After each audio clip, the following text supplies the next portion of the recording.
Oh. Because that was before they went there. Right. Yeah. This is ridiculous. Get rid of it.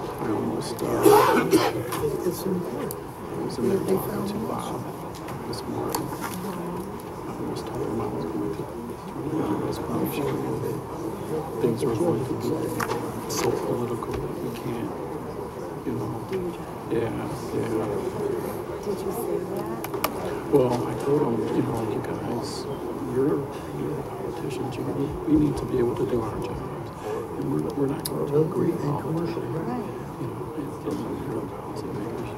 It's just sitting there, so just let it roll. The city sets them. Right. But now it's in the court system. Yeah. Right. I don't think we should do anything. Let it go through the court. But they're going to sue anyway. If it's in court, they're going to go. The judge is going to make a final decision. Call the order, the November 16th, 2017 Plan Commission order. Call the roll, please. Mr. Broderick? Aye. Mr. Cox? Here. Mr. Crompton? Here. Ms. Fiding? Here. Mr. Moore? Here. Mr. Orlando? Here. Mr. Roussanellis? Here. Mr. Kella? Here. Okay.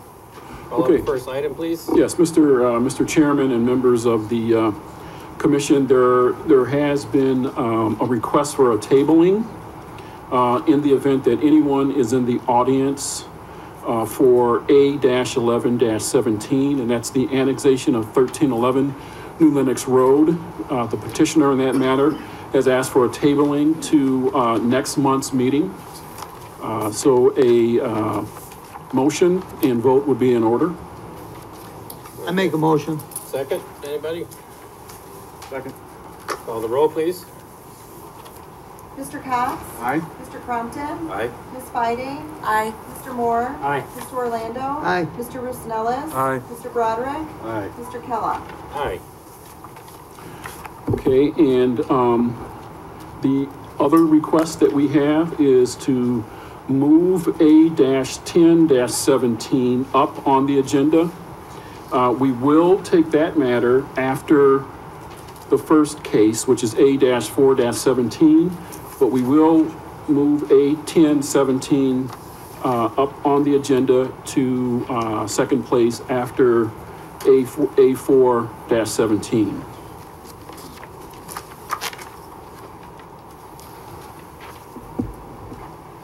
Okay, A-4-17 is the annexation of 138.5 acres at the southwest corner of Route 53 and Breen Road, classification to I-1 light industry zoning, and approval of an annexation agreement.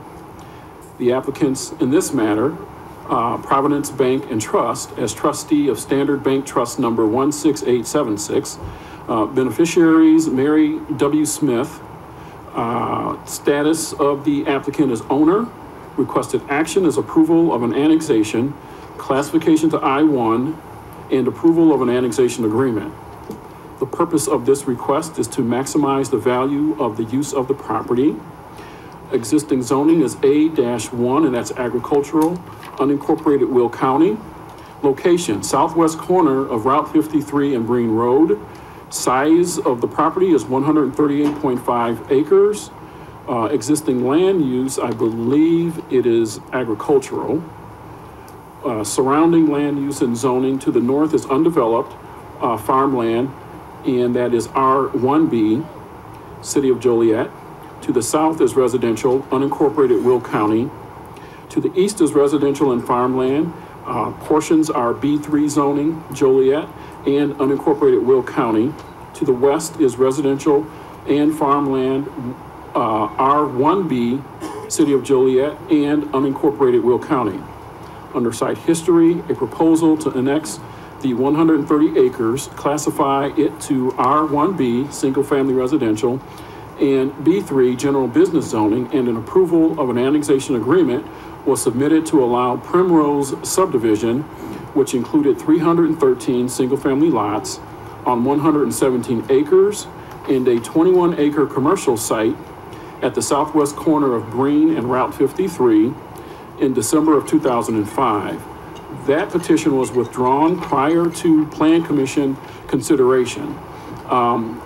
This petition has been tabled at the request of the applicant at the September and October Plan Commission meetings. Under special information, the petitioners are requesting approval of an annexation zoning classification to I-1 light industrial and an annexation agreement in order to maximize the value and use of the 130 acres at this location.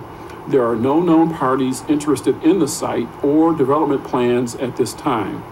The property is currently bounded by existing residential property to the north, partially to the west, and by existing unincorporated residential uses to the south. The proposed I-1 zoning request is contrary to the existing Southside Comprehensive Plan, which was adopted by ordinance by the City Council in March of 2007.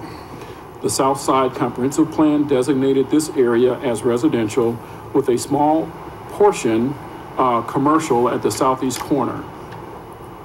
Additionally, the planning staff has reviewed the proposal in relationship to the Southside Comprehensive Plan and believe that residential is still a viable use in this area. The nearby Cedar Creek subdivision is seeing some renewed housing construction interest. There will be additional housing demand due to growing intermodal and distribution development. Residential development of the subject parcel would provide an appropriate buffer for the existing residential to the north and south. It has been determined by the planning staff that the majority of the area south of Sharp Road, west of Route 53, and east of the Union Pacific Railroad line should remain for future residential use and be zoned accordingly. The remaining areas should be zoned commercial to service the needs of the residential households. All public improvements will be required as part of any future development. A city water line is located at the southeast corner of Route 53 and Green. A city sanitary sewer line is approximately 600 feet away on Bridge Street and is additionally serviced by the Millsdale Road lift station. Sewer and water connection fees, the East Side Sewer Treatment Plant surcharge, and the development impact fee will be required. Detachment fees for Elwood Fire District and Manhattan Elwood Library District have been paid as part of the application. And that concludes the staff report, Mr. Chairman. Thank you. And we have the petitioner on this, please. Good evening, Mr. Chairman, members of the commission. My name is Michael Hanson, attorney in Joliet with Kavanaugh, Grumley, and Gorbold. On behalf of the petitioner, first of all, let me address the petitioners. This property is owned essentially through a trust at Providence Bank by the Smith family. Mr. Smith is deceased, a union carpenter in this area, did an awful lot of work in this area. I'd like to introduce his family who's here tonight. Phil Smith, and we have Nora Smith and Margaret Smith. Just wanted you to be aware of their presence here with us today. We're going to have essentially a three-part presentation for you this evening. I'm going to give an overview at this point, and then we have Dan Finn, who's our realtor, and who will inform you as to the market in the area with respect to what is selling and what is not selling up and down Route 53, and our engineer and planner, Rod Tonelli. I think all of you know Rod Rudiger and Tonelli, the leading local planner in the area who will address the planning needs. If I could ask Jim, the document that we submitted to you this afternoon, as you heard from Mr. Jackson, we are requesting annexation of this property to the city of Joliet and zoning it I-1 light industrial for the explicit purpose of trying to attract a user who would then build a distribution facility, i.e. a warehouse, one or two facilities on this 138-acre site. So what we did in order to, since we didn't have a specific user, is Mr. Tonelli prepared a schematic, which you'll see here in just a minute, to be able to inform you members of the Plan Commission as well as the residents who are nearby in this area what we presume and propose to the user would be put on this site. We're totally aware of the requirements of the City of Joliet Ordinance and we're sensitive to the concerns of the residents with respect to the use of this property.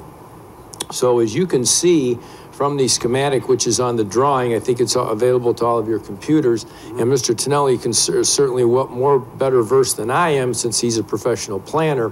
But as you can see, a couple things which we've highlighted in this schematic. Number one is that all traffic, the cars and the trucks will be coming off a Breen Road at the northeast portion of the property. When the purchaser of the property goes to develop the buildings, it will be that responsibility of the developer to put in Breen Road going west from Route 53 all the way over to Bridge Street.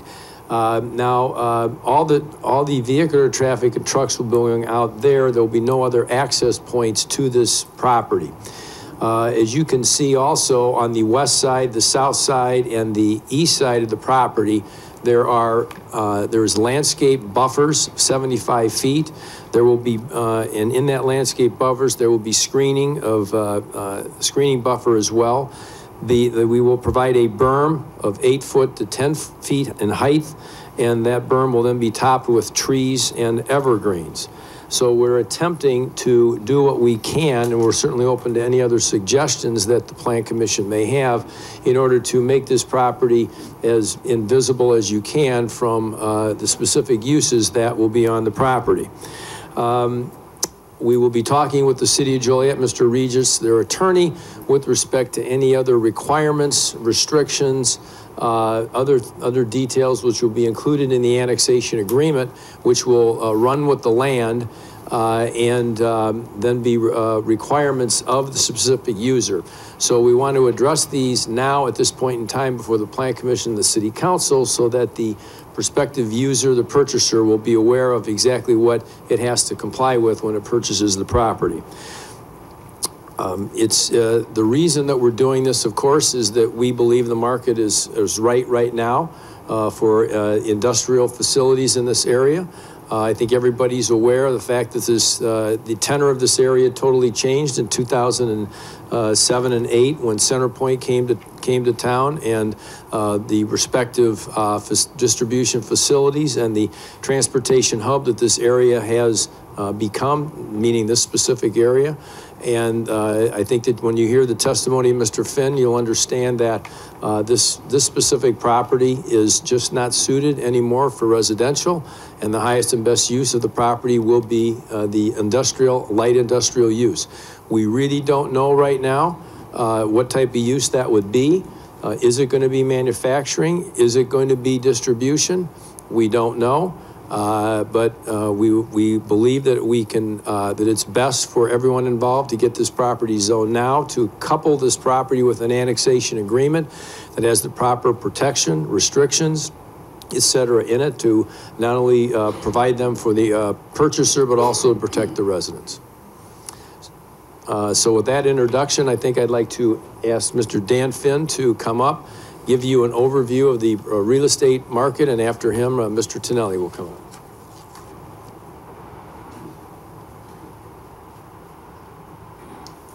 Hi, Dan Finn. I've represented the Smith family on and off for about 15 years for this property.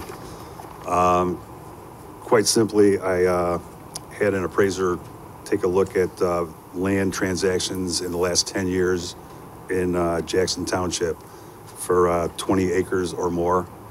And he came up with about 40 transactions, and I don't see a single one that's for residential. So it's really not a residential market anymore in this area. The value for residential is just not there. The value is the industrial market. So we would like to market it to industrial users. And we've asked for this industrial zoning in the past. I think it was 2011, and we shelved that. We had an industrial buyer in 2009, and that went nowhere because we couldn't get past the Plan Commission. We had it under contract to a couple of home builders as well in 2006 and 2004. So we've tried to do it when it was the right market for residential, and now it is an industrial market. The change came about in this area starting actually with Elwood when Centrepointe went down there with Burlington Northern. And when it came back up some more and Centrepointe built Union Pacific, I think the residential market just tanked from there. So there's really not much more to say, but if you have any questions.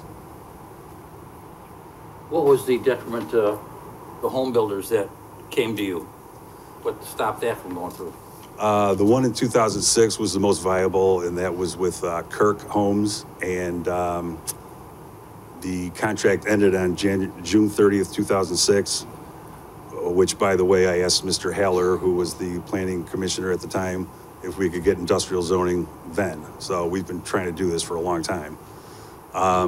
What happened then was Kirk Homes was willing to bring the water and sewer down from Schweitzer Road to Noel Road to build their development. However, they wanted a recapture agreement from Joliet in their annexation petition, which would allow them to recapture their expenses for putting in the water and sewer from Pasquinelli, who was supposed to develop 1,000 homes to the north. And when they could not get that, that's when they decided to end the relationship and end the contract. If a home developer came up to you after this, would you be amenable to? Sure, at the right price, but right now there's no value. The value for home builder land around here right now is about the same as agricultural, and that's somewhere 10,000 an acre possibly.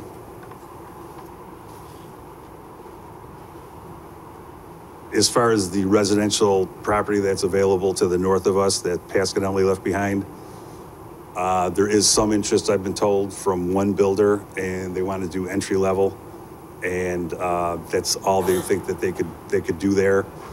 And they really, I've been told that they could do that project if the cost of the land was close to zero. Other than that, I don't think they want to do it. So there's not a big interest from home builders at all. There's no interest at all that I know of. Their property is also, at the time, was also going to include commercial, Our property, commercial businesses yes, at that time too? Yeah, the one concept that we put together and the annexation petition called for, I think, 338 homes, and we were going to have a 21.5 acre at the corner of Breen and Noel, anticipating a stoplight to go there and a collector road going off the top of the property, which would have been a continuation of Breen Road. So yes, we were going to have commercial to accommodate the rooftops, but the rooftops are no longer coming. A lot of the land that Pasquinelli had for their rooftops was sold to Centrepointe for the Union Pacific Intermodal Facility. Well, isn't it true that Pasquinelli went bankrupt? Yes, well. So that probably killed the whole deal right there, right? Yes. When they went bankrupt. Yes, the economy tanked. Right. There was too much home building nationwide in 2004, 5, and 6. There was twice as many homes built as could be sold. So, just to give you an idea of the fervor for home building at that time in the early 2000s, when the musical chairs stopped and the banks stopped lending, I think there was 85,000 home lots available, either approved or entitled, so in the Chicago area. And I don't think that they've absorbed 25% of those even today. Home building is coming back, though. I mean, It is coming back. It It is coming back. I mean, it was a tough sell right then in that market, even as excited as the home builders were, because they want the best school districts possible. That's where they will build foremost. So the competition in this area would have been to the east in the Lincoln Way school districts, just because of their higher rating, at least at the time. I'm not sure if it's still the same way, but that's where the home building seems to be going toward, and that's New Lenox and Manhattan.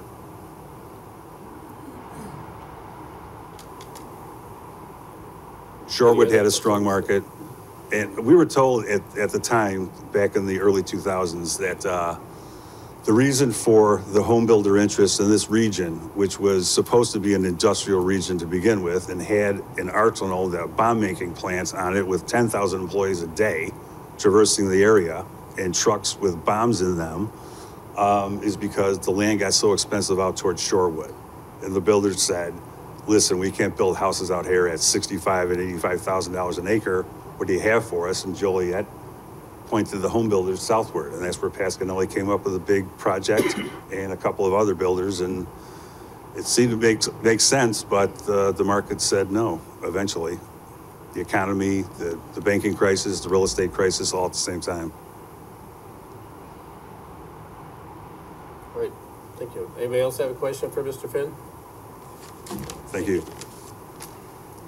Just to clarify a couple things before Rod comes up. Number one is, we did have a meeting last week, our clients with, it wasn't Pasquinelli, but it's the successor to Pasquinelli, the owners, the former owners of Pasquinelli, who do own all the acreage to the north. There was at one time some interest in residential, but there no longer is. That party is no longer interested. Residential is not fitting in this area. They will be out. They're going to do things. They propose to do things a little differently than we have. They will be marketing their property, which is in Joliet, currently zoned residential, as industrial, in an attempt to lure, a distribution facility or some other type user like we would like to get to their property. So they as well feel, and I can represent that this is an area that is an industrial area. So I just wanted to make sure that everybody's aware of that. Rod?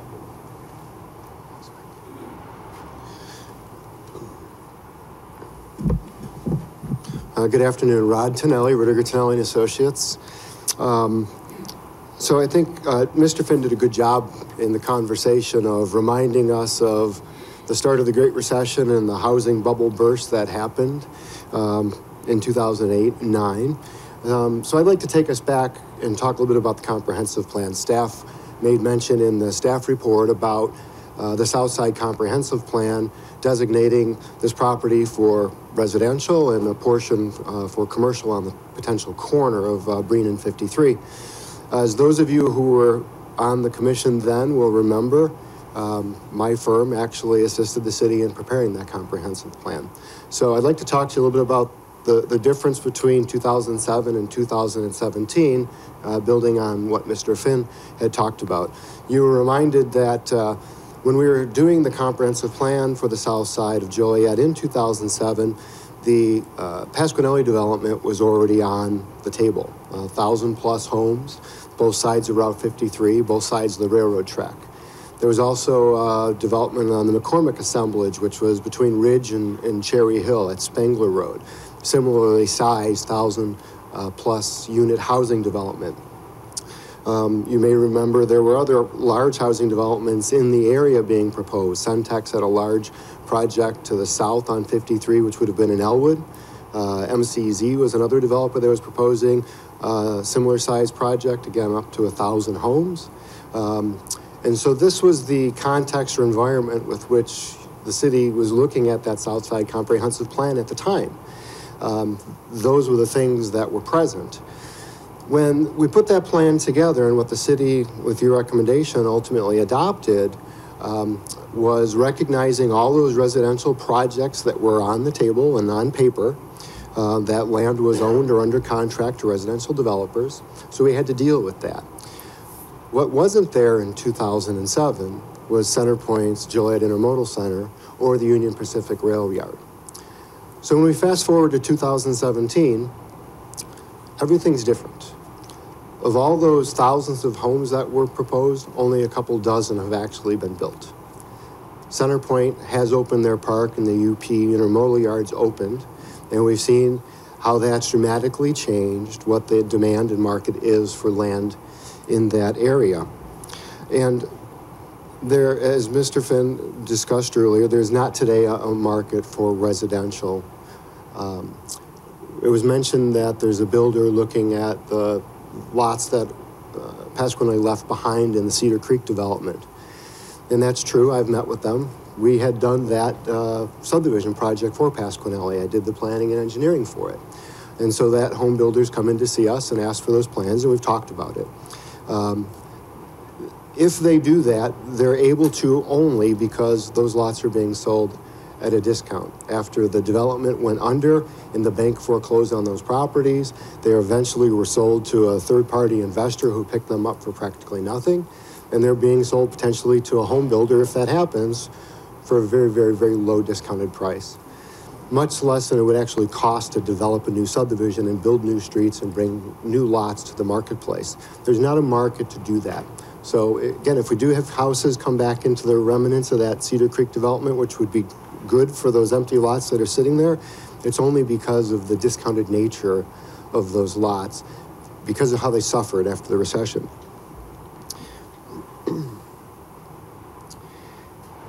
So we talked about the contextual difference between what it looked like in 2007 and what the world looks like in 2017. There's been some other changes down there in that vicinity that I want to point out to you, and in the cities, you've seen them. Part of the Pasquinelli development was actually sold to Centrepointe, and you rezoned it from residential to industrial. That's the property located immediately west of here, west of the UP tracks. Another part of the Pasquinelli Cedar Creek development that lay east of 53, it was zoned residential. It has also been rezoned to industrial. And that's what we call Joliet Logistics Park. That was originally platted by a company called Verus Partners, who then sold it to Hillwood Development. And if you've been by that area, you'll see they have a 1 million square foot building built now on the east side of 53. Again, this is south of the racetrack on the east side of 53. But again, all that ground was part of this residentially planned property that subsequently now has been changed to industrial and built as industrial.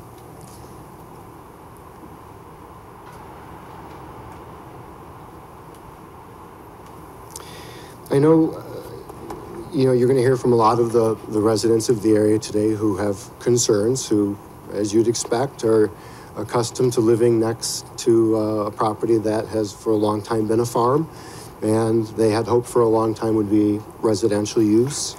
And so they have legitimate concerns, and as Mike Hansen talked to you earlier about, we take those very seriously, and we want to make sure that in the annexation agreement and any of the plans that are prepared for this property, everything's done to address and protect those neighbors to the greatest extent possible.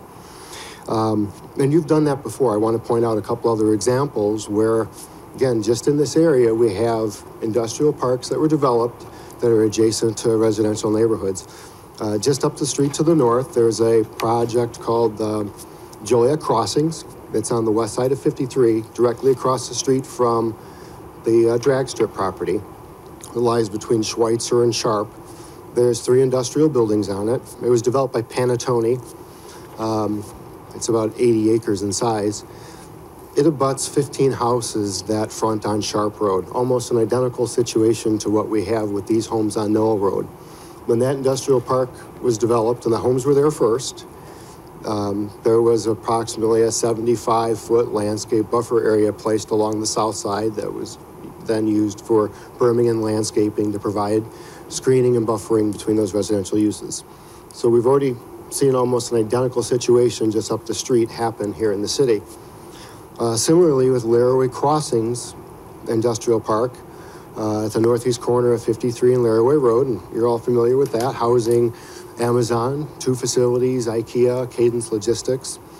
That industrial park abuts a subdivision called Sugar Creek Highlands. Sugar Creek Highlands was there first. And similarly, a landscape buffering and berm area was planned between those 2 adjacent uses. In that case, it's much smaller. I think it's only about 50 or 60 feet inside.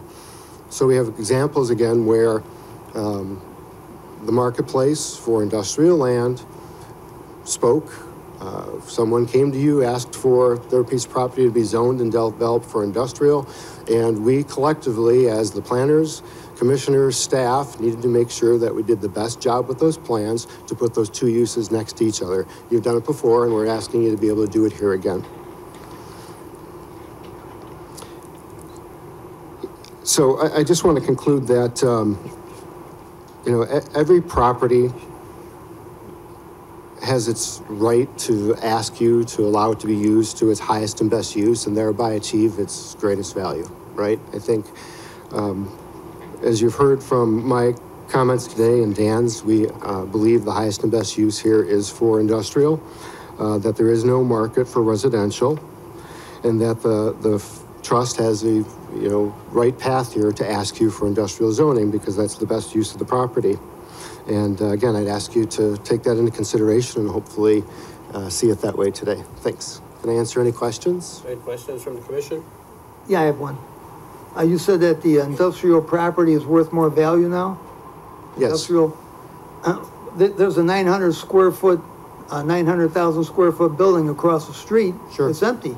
And that building's been up for probably over a year? Yeah, not quite a year. I think it's probably 6 to 9 months. I don't know how. It's Okay, 9 months. Probably started about a year ago. So That building was built speculatively. So you'll see, especially in the industrial marketplace, for buildings of that scale, those are often built speculatively, where there's not a known user at the time the developer chooses to build the building. Then they will sit on the market for some time until a user shows up. There's always a supply of those buildings in the marketplace. If you look at the industrial buildings throughout the greater Joliet region, there's usually a 10 or 11% vacancy rate. So that's always there. Again, that's just meeting the demand.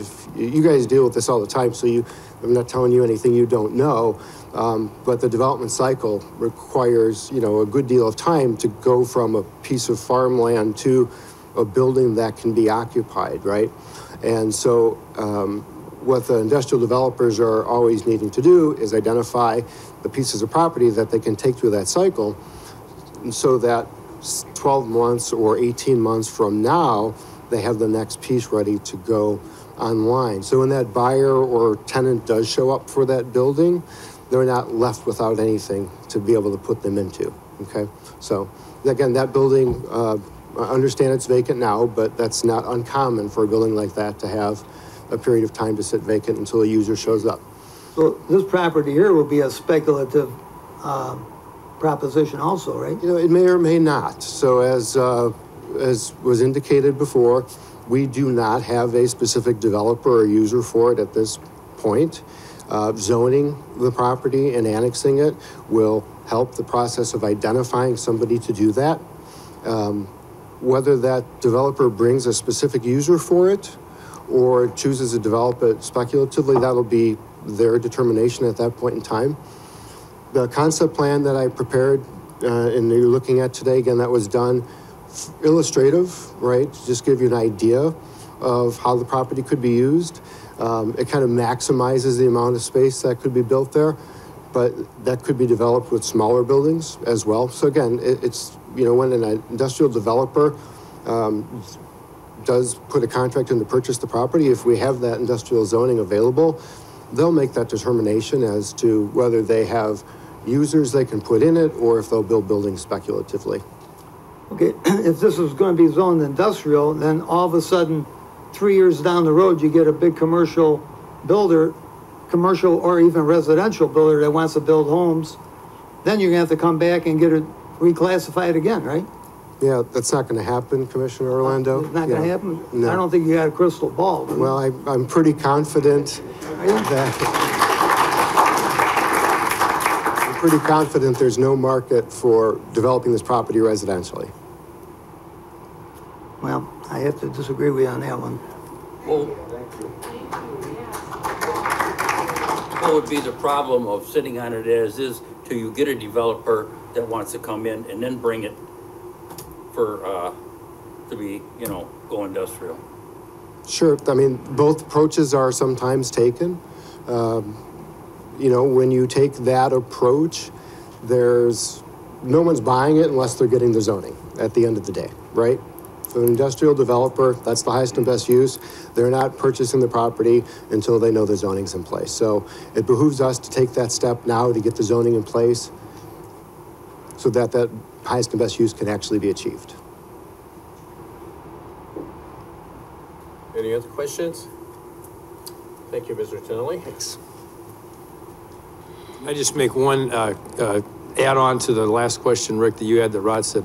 The other main purpose of this is the annexation agreement. And that's the agreement, it's a contract between the city and the landowner and runs with the land. So you put the restrictions, you put the covenants in, you put everything in there to protect the residents, to protect everybody, rather than having somebody buy the property and then be able to dictate what that person wants. unless their sale was contingent upon getting it okayed. Well, but then they're already gonna have that annexation agreement there, you know, so they know what they're gonna be buying before they buy it. I think that benefits the neighboring property owners to do it this way, rather than to do it by bringing somebody in fresh with nothing on there, so. Any other questions from the commission? Any questions from the audience? I just want to comment that we've already done it for 10 years, where we've waited. Come up to the, Get up to the microphone. yeah, because it gets recorded, so yeah, please come up.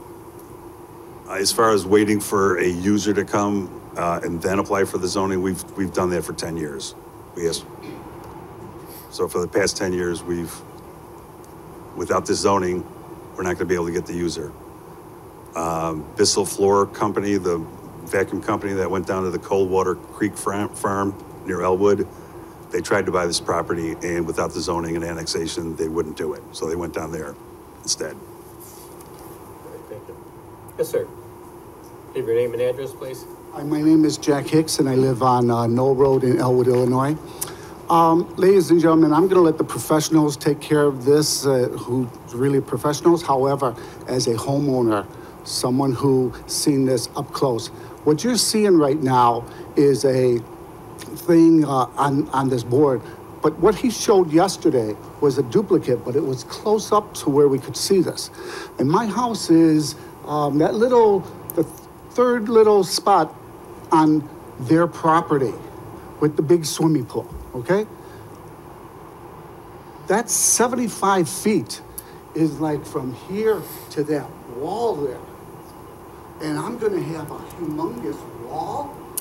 These factories, I can see from my back porch, the one that's empty. It's eliminated the view of the racetrack. I'm gonna have these semi trucks coming down this road, even if it's coming down Breed. This is 10 acres long, and he's got 2 buildings. So I, as the homeowner of that land, since my land, my house, there is no road blocking their property from my property. My property is right on that property, and so before you go and give them this permit or whatever you got to do, make them go and buy out whoever wants to sell on that property. Why should my life change because these guys got money? I moved out here because I was told, hey, this is going to be a beautiful place, all acre homes, and I get it that Pasquinelli went down. Understandable, but with all the factories that are up there now, we can build houses. We don't need 2 more of those, especially on top of me. I'm not in Mexico. I don't need a wall. Thank you.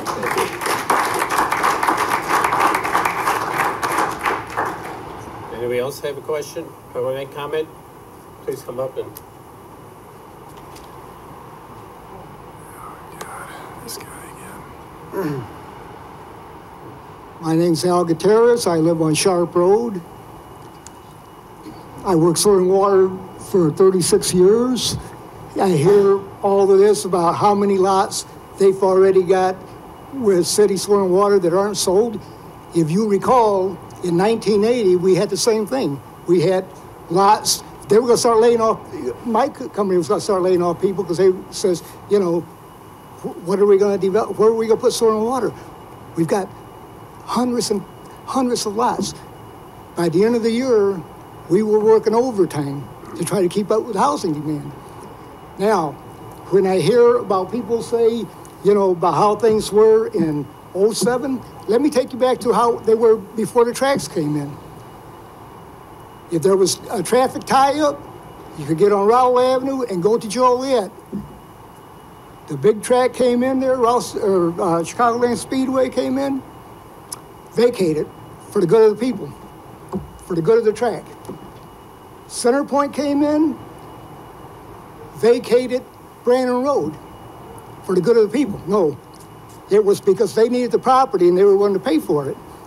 Now, when this development here was going, I think it was like 5 or 6 years ago, they were willing to put traffic lights at Breen Road, widen out the road, Breen Road on the west side of 53 there, and put one warehouse up and vacate Bridge Street between Pesquinelli's property and the first house on Bridge Street that was on the west side, right south of Renetta Bridges' property.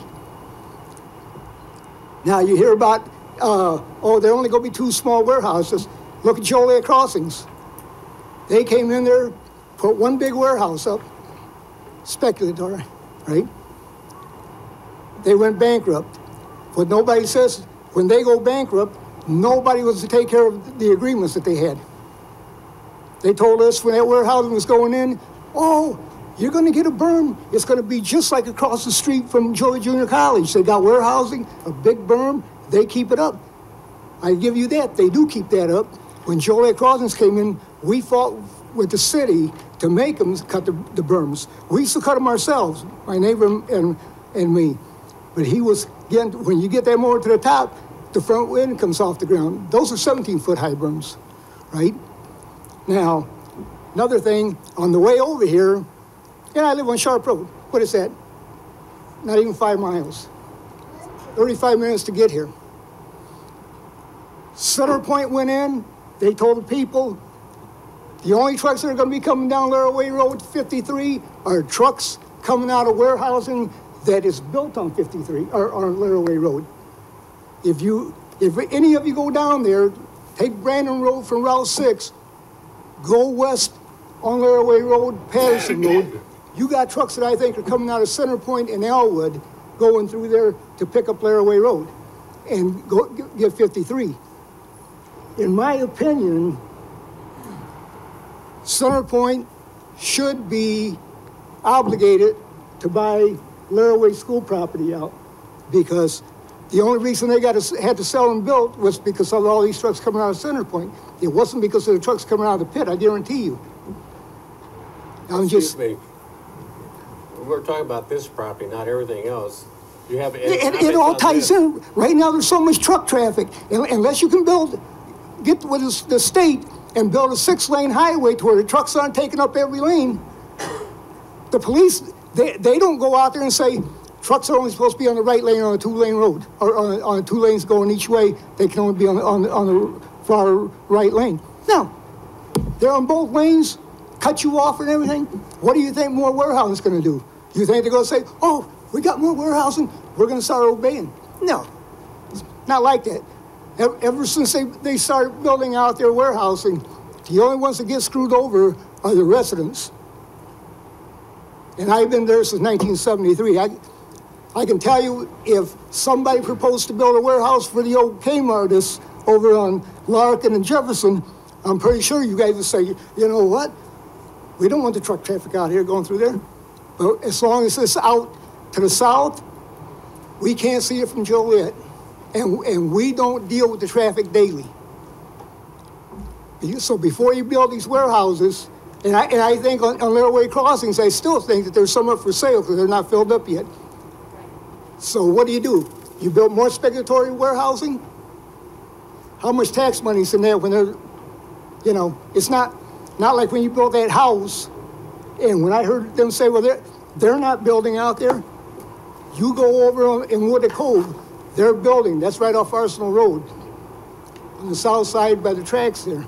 They're building, and they're not $100,000 homes either.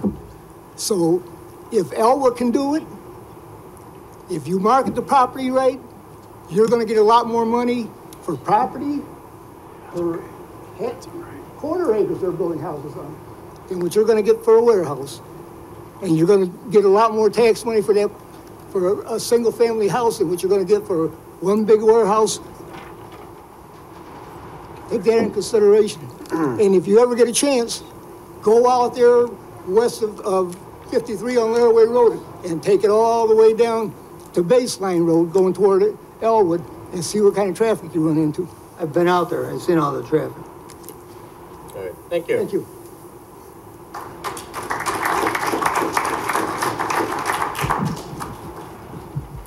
Mr. Chairman, members of the board,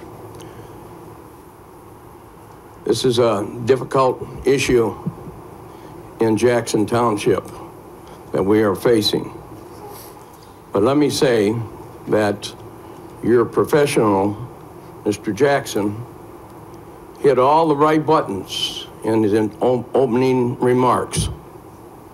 The issue is that residential was zoned or planned residential. There's residential all around them. In the future, to the west, to the railroad tracks, should be residential. These people came out, gave their life savings to build a home and raise their family and have a quality of life that they wanted. But that does not include 1 million square foot warehouses in the middle of 138 acres. Now, we have seen the building that has taken place in Jackson Township in Will County. If you want to build warehousing just across the tracks to the west, there's plenty of available land, and that's where the warehouse should go.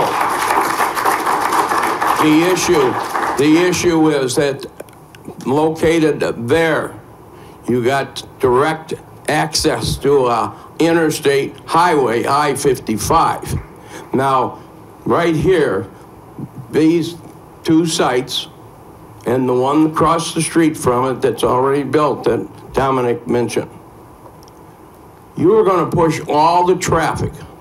There's no place else to go, but you're going to push all the traffic out on 53 and push it to the north. Trying to get through Laraway intersection and 53 sometimes now is a big ordeal. And from Laraway to Route 80 interchange on 53 is a disaster. And we don't find a partnership from our developers that are willing to jump in and help with the necessary funding and revenue to improve the infrastructure. If this project goes and the one across the street gets up and running, that from Knoll Road to all the way to Route 80 should be 3 lanes each way, and a brand new interchange at Route 80. The interchange at 53 and Route 80 right now is the most dangerous interchange on that section of 80 going through Will County. And so all we do, if we keep on doing this, I'm all in favor of investment. I'm all in favor of development. But we got to do it in a systematic way that we have the development, but we also have our citizens having a quality of life that they expected when they come out and they put their life earnings into their home. And so the issue here is that I don't have any problems with the man asking to try and get the best bang for his buck. But the issue here is it's already has been determined that basically this is a residential area and is going to stay that way. So we, the county, Will County, I forgot to mention my name's Larry Walsh, and I'm a lifelong resident of Jackson Township. I'm sorry about that, but yeah, we at the county just conducted a 9-month study and put together a friendly freight mobility study one of the most comprehensive in the state of Illinois. And that when you see that and read it, the issue is that the development of major warehousing and distribution and logistics centers should be within miles, like 1 or 2 of an interstate where they get trucks and the vehicles from the people that work there can get in and out without disrupting the traffic flow and the quality of life of the residents around them. So I ask you that this issue, without having a plan, without having a buyer, without having knowledge of what really somebody wants to put in here, we ask that this does not go through the annexation, and we definitely ask that this not be rezoned to light industrial. Thank you.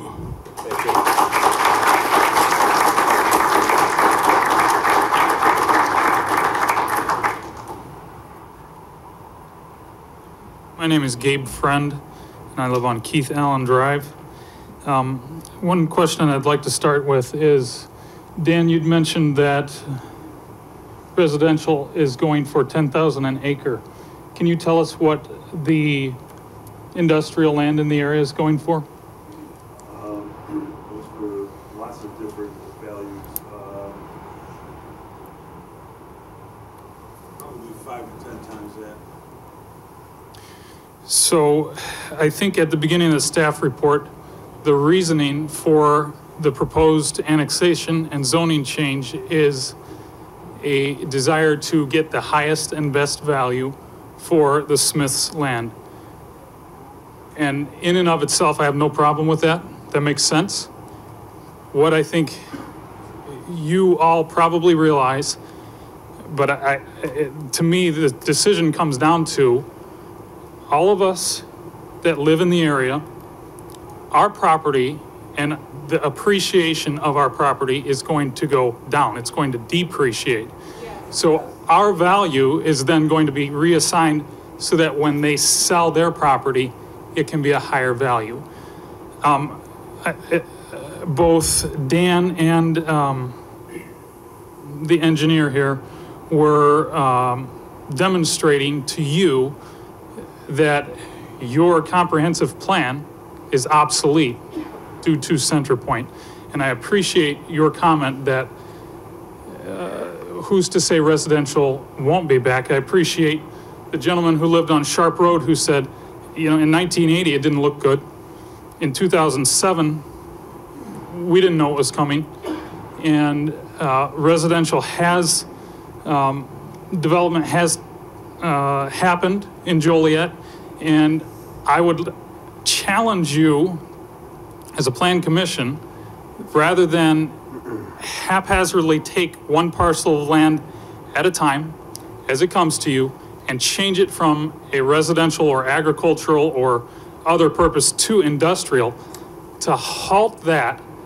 If the comprehensive plan has an issue and it needs changed, if it's obsolete, I would challenge you not to make these changes until that plan can be reassessed. If that's what the presentation is, then, you know, let's wait until the city can come up with a new comprehensive plan. And if the plan is to try to maintain residential to the east of the railroad tracks, then being a resident of that neighborhood, I would beg you to stick to that plan that was set in place. A couple other things that I'd like to mention are everyone here that lives there, we have to travel up and down 53. And the development that's happened in the last just 2-3 years, the infrastructure couldn't handle the truck traffic then with the traffic studies that were done. And since then, development has just taken off. There's a significant amount of truck traffic more and employee traffic that is added to that problem until the infrastructure can catch up with the current development. I would challenge you not to, especially change zoning to allow further development. I don't know that you are necessarily going to stop interested parties from developing, but please don't change the zoning to add to the problem that hasn't been corrected. I do believe that there is a significant amount of industrial zoning, properties that are already zoned industrial, ready for developers to come in, and maybe their value, maybe it would cost more than this particular parcel because of the location or other aspects, if there's water and sewer that needs to be connected. But I just think that this particular parcel butts up to residential. There's other stuff that does not. For the most part, the other development that has changed into warehousing did not directly abut residential properties. And, you know, I would just ask that you would deny or recommend for denial this petition. It just, out of curiosity, how many people are here that live in the area? The people that you see here, and this is part of the people that live there. We're all, you know, stakeholders in what happens with this parcel. This, and it's not just us. I don't see anyone that I live next to in the Gladedale Meadows subdivision. I don't see a lot of faces that I would recognize from Cedar Creek development. The people that live along Knoll Road, all of them are affected. The people who live at, 53 and Arsenal, everybody who lives up and down Manhattan Road there, they're all affected. All of our properties and the appreciation, the enjoyment of our property is depreciated by this zoning change. Thank you. Thank you.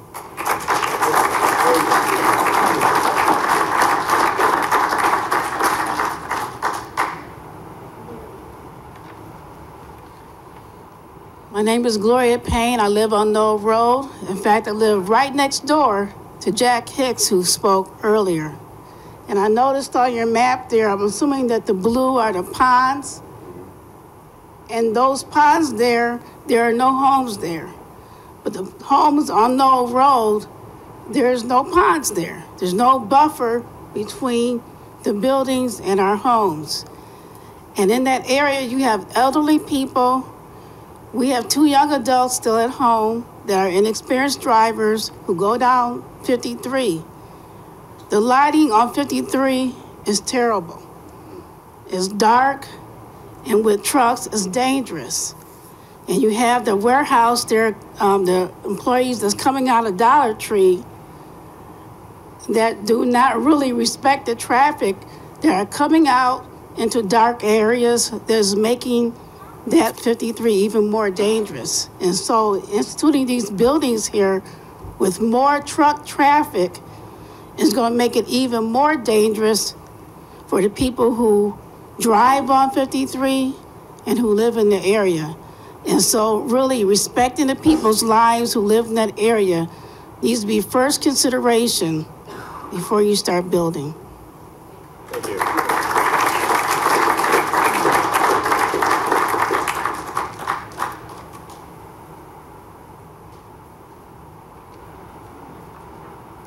Hi, good evening. My name is Ann Baskerville. I live in Manhattan Township, and I'm a conservation organizer for the Illinois chapter of the Sierra Club. The Illinois Sierra Club has called for a moratorium on new warehouses, the zoning and annexation of new warehouses and distribution centers in Will County until a comprehensive land use and transportation plan is put in place.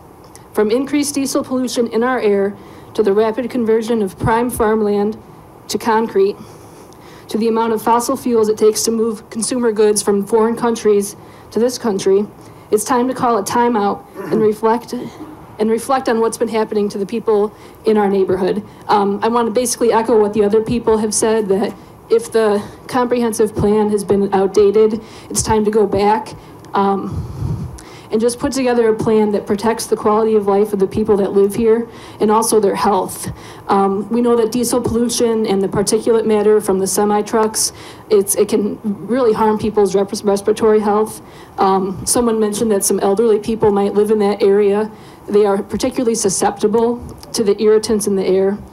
And we also feel very strongly about protecting the natural resources that we have here in Joliet and Will County. Someone mentioned the Joliet Arsenal. That's now been transformed to Medaywood National Tallgrass Prairie, the largest tallgrass prairie basically in the country. A lot of people volunteer there. A lot of people come to Joliet to visit not just Route 66, but to go down to Abraham Lincoln and the National Cemetery and also Medaywood. So we just really urge you to protect the quality of life and to protect safety on the roads. And I understand that people have a right to bring matters before your board to try to get the highest value for their land. But the people who already live here, they have a right to safety. They have a right to enjoy their homes and the environment. Thank you. Thank you.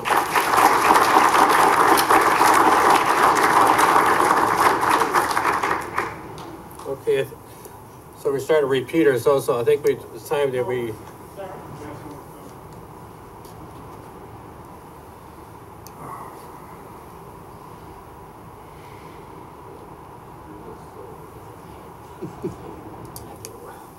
Hi, my name is Marion Holmes, and I live in Jackson Township also. I've lived there for 23 years. And when I went to that area to look for another home, I found the one on Sycamore Road. And there was nothing out there, which was great. I like the atmosphere, the trees. I cried when Glasgow Farm closed. My mother and I, my family, went to the farm since I was like 8. I was devastated. Couldn't you believe it? You put up all the buildings, they're made of bricks. There are children that don't even know what corn, soybeans, different vegetables that are out, asparagus, rutabagas, carrots. They don't know where the stuff comes from. They just think it automatically gets to the grocery store. But we do have the help of the drivers and the people that grow it and the people that pick it. You can't turn everything into a brick. It's a lovely neighborhood. We have more children that have come on my street, and we have to stop and be aware of them. We have dogs. Their dogs cost more than some cars. Of course, that's expensive, but still in all, you have to watch out for children. People walking down the street. We don't have sidewalks. We walk on the street or in the street, walk our dog, but we are considerate when we drive down, we slow down for people. You have to. But we can't just keep putting brick things everywhere. We have to think of the future children. Thank you. Thank you.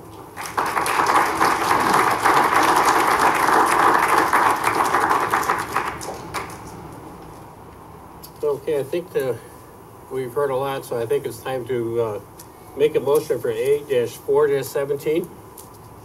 So moved. Move to approve? Approve. Okay, second?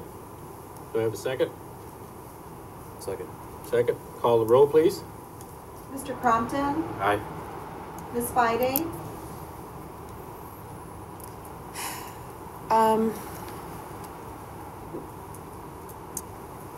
Nay.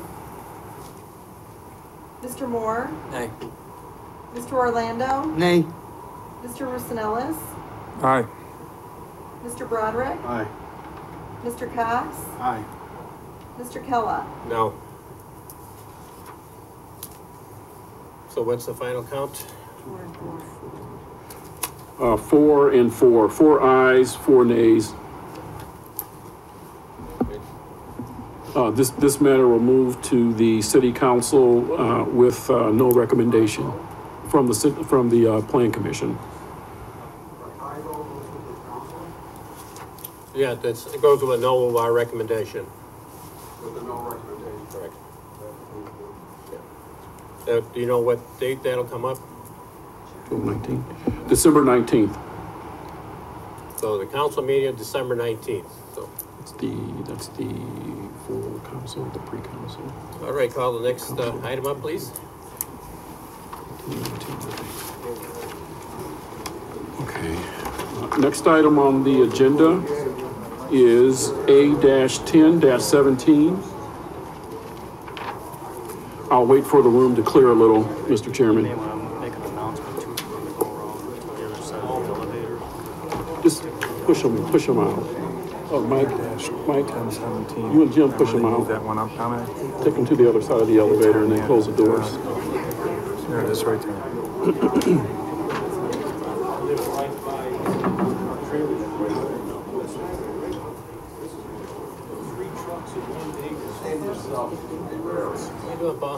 know what it's like driving down 53? You know, Look at our value of our houses. Hey, Mr. Hayes. I'm You know good. How you what doing? it's like Just so I'm clear, it's a no recommendation, meaning all the trucks. no or no recommendation. Yeah, are those petitions? Okay. Okay, we'll put those on file. I didn't quite hear what you just said, sir. No, how you like it? Not right now. I can't now. Okay. Thank you. Thank you.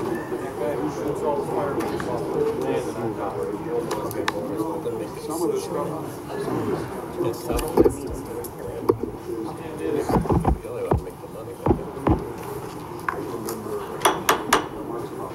Can we take a conversations outside, please? Let's clear the room to get ready for the next petition, please.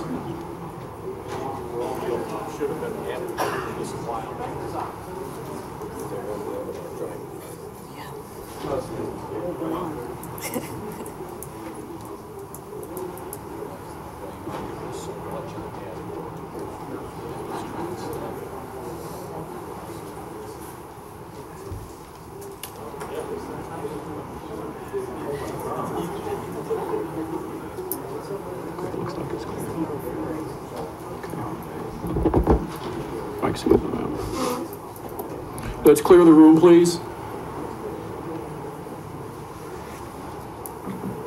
Thank you.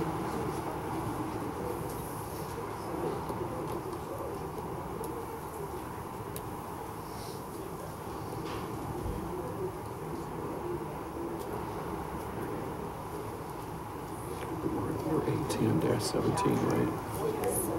Okay, 18.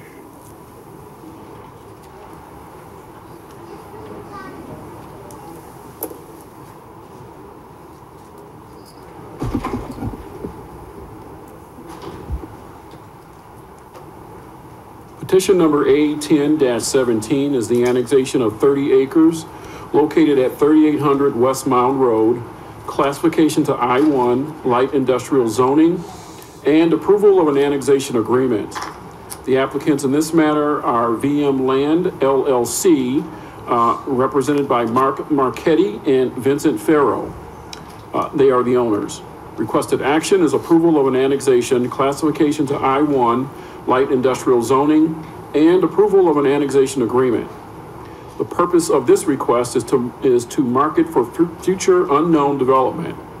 Existing zoning is A1, and that's agricultural, unincorporated Will County. Location is 3800 West Mound Road. Size of the parcel is 30 acres. Existing land use undeveloped. Surrounding land use and zoning: to the north is commercial, B3, City of Joliet. To the south is undeveloped, unincorporated Will County. To the east is commercial, I-1, City of Joliet. And to the west is industrial, I-1, City of Joliet. We could find no previous cases under site history. Under special information, the petitioners are requesting approval of an annexation zoning classification to I-1 and an annexation agreement in order to maximize the value and use of the 30-acre site for a future commercial or light industrial development. There are no known parties interested in the site, but a conceptual development plan was created by the petitioner and attached in your packets. The property in question currently surrounds adjacent residential property. The subject site does not currently fall within a comprehensive planning area, and the proposed I-1 zoning request seems to be the likely category for a future land use in this area. Staff would suggest that an adequate combination of berming, landscaping, and screening be required adjacent to the residential lots as a condition within the annexation agreement. All other development-related codes and ordinances should be followed as they are outlined within the city zoning ordinance. These will include, but not be limited to, masonry or precast material for the building exterior, paved parking and storage areas, landscaping, berming, and screening of outside storage areas. Multiple main buildings on the subject site would require a future subdivision. It should be noted that the petitioners met with adjacent residential property owners at a meeting held on November 6th to discuss their plans. It was stated by the petitioner that concerns of the residents included drainage, screening, and buffering, and forced annexation. All public improvements will be required as part of any future development as per the city subdivision regulations and the requirements of the city's Public Works and Utilities Department. A city water line and a city sanitary sewer line are currently located adjacent to the property on the north side of Mound Road. Sewer and water connection fees and the development impact fee will be required as part of a future construction project. Detachment fees for Troy Fire District and Shorewood Troy have been paid. And that concludes the staff report, Mr. Chairman. Thank you. We have the petitioner on this, please. Mr. Chairman, Mike Hansen, again, local attorney on behalf of the petitioner. We concur with the staff report. I think as noted a couple things. We did meet with the residents. I don't know how many of them are here today. As outlined the concerns of them, forced annexation, the city will not be forced annexing their property. Number two, drainage. I believe we answered their questions on drainage, but we do have Rich Vane, our engineer, here to answer any questions the commission may have to make sure and ensure that the properties, there's no issues with drainage.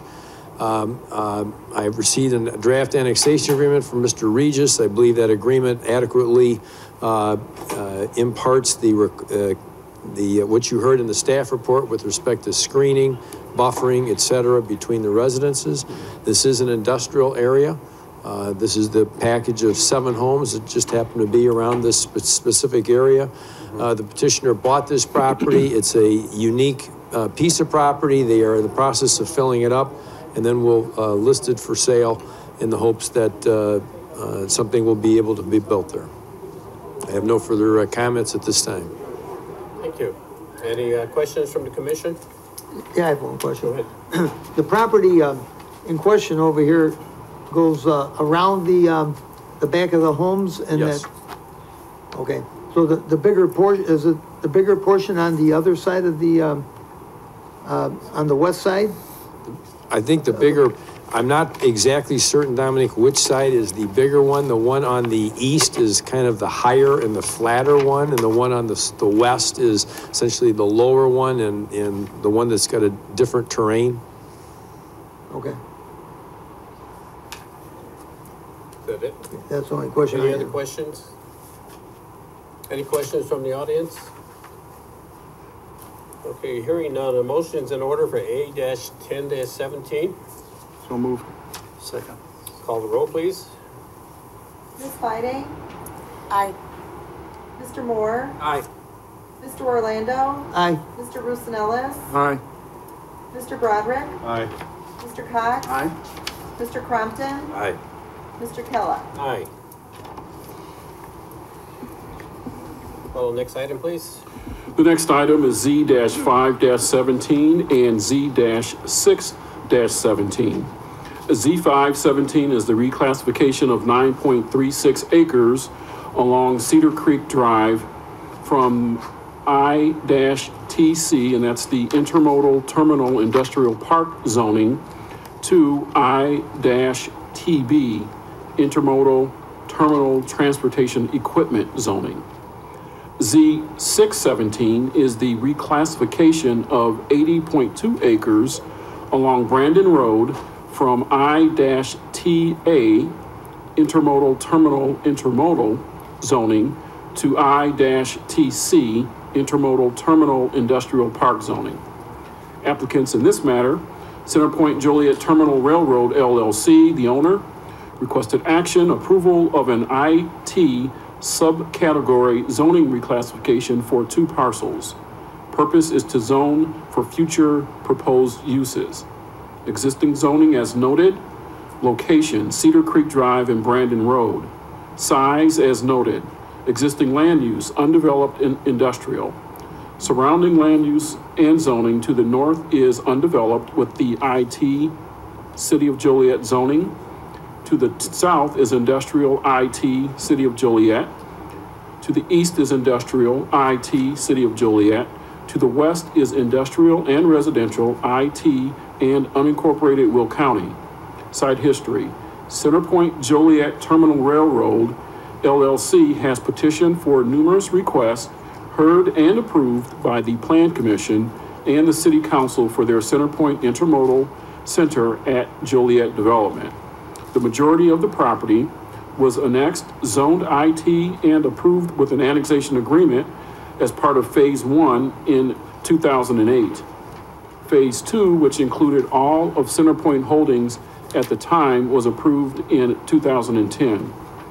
Under special information, as part of the original Centrepointe annexation agreement and concept plan, a new IT zoning district was created and assigned 4 subcategories as described below. Category A, intermodal terminal. Category B, transportation equipment. Category C, industrial park.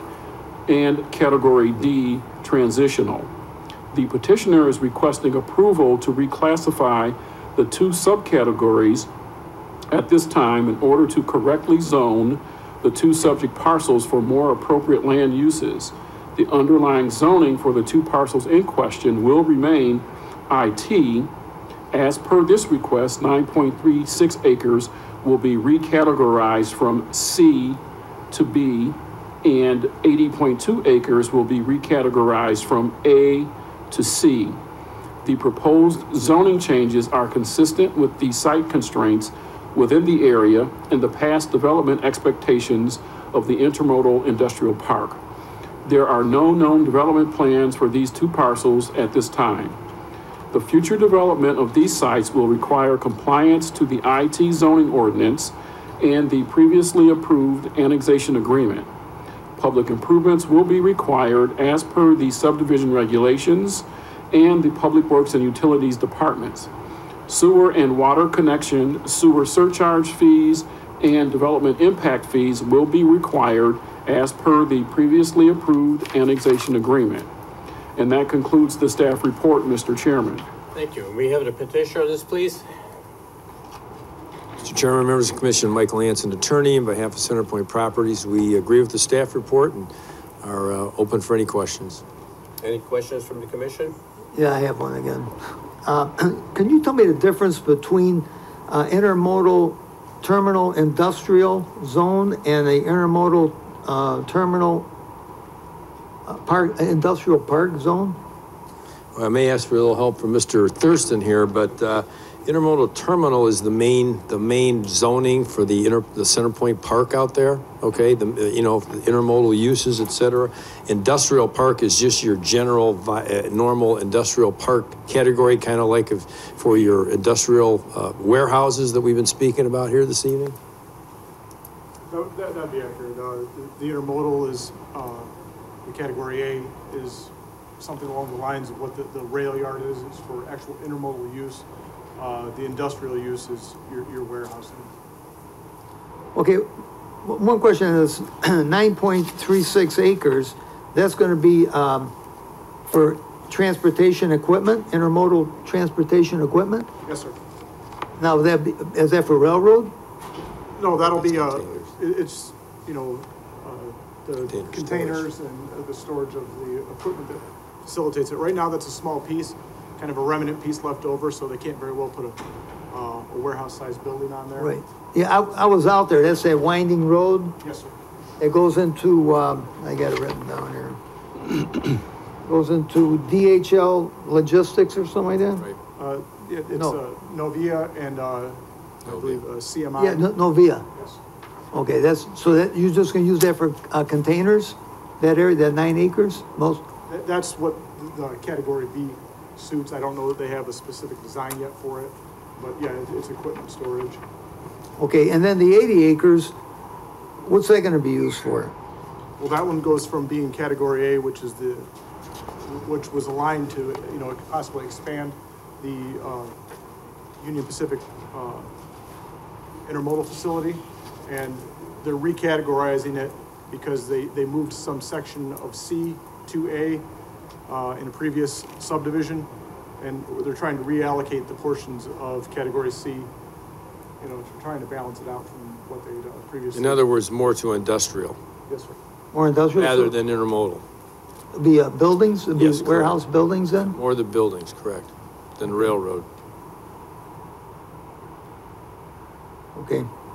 Yeah, that's the only question. And then, another thing too, that farmhouse and that's still gonna be on the corner there, Brandon and Schweitzer, that stays, Yes. right? Yes.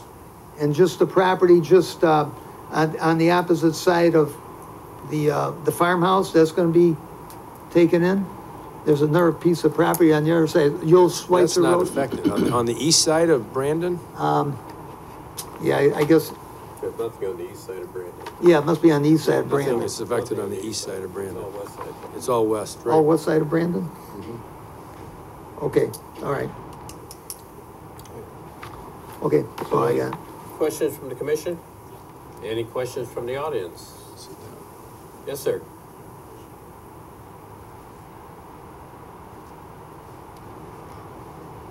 Please give your name and address, please. Guadalupe Rodriguez.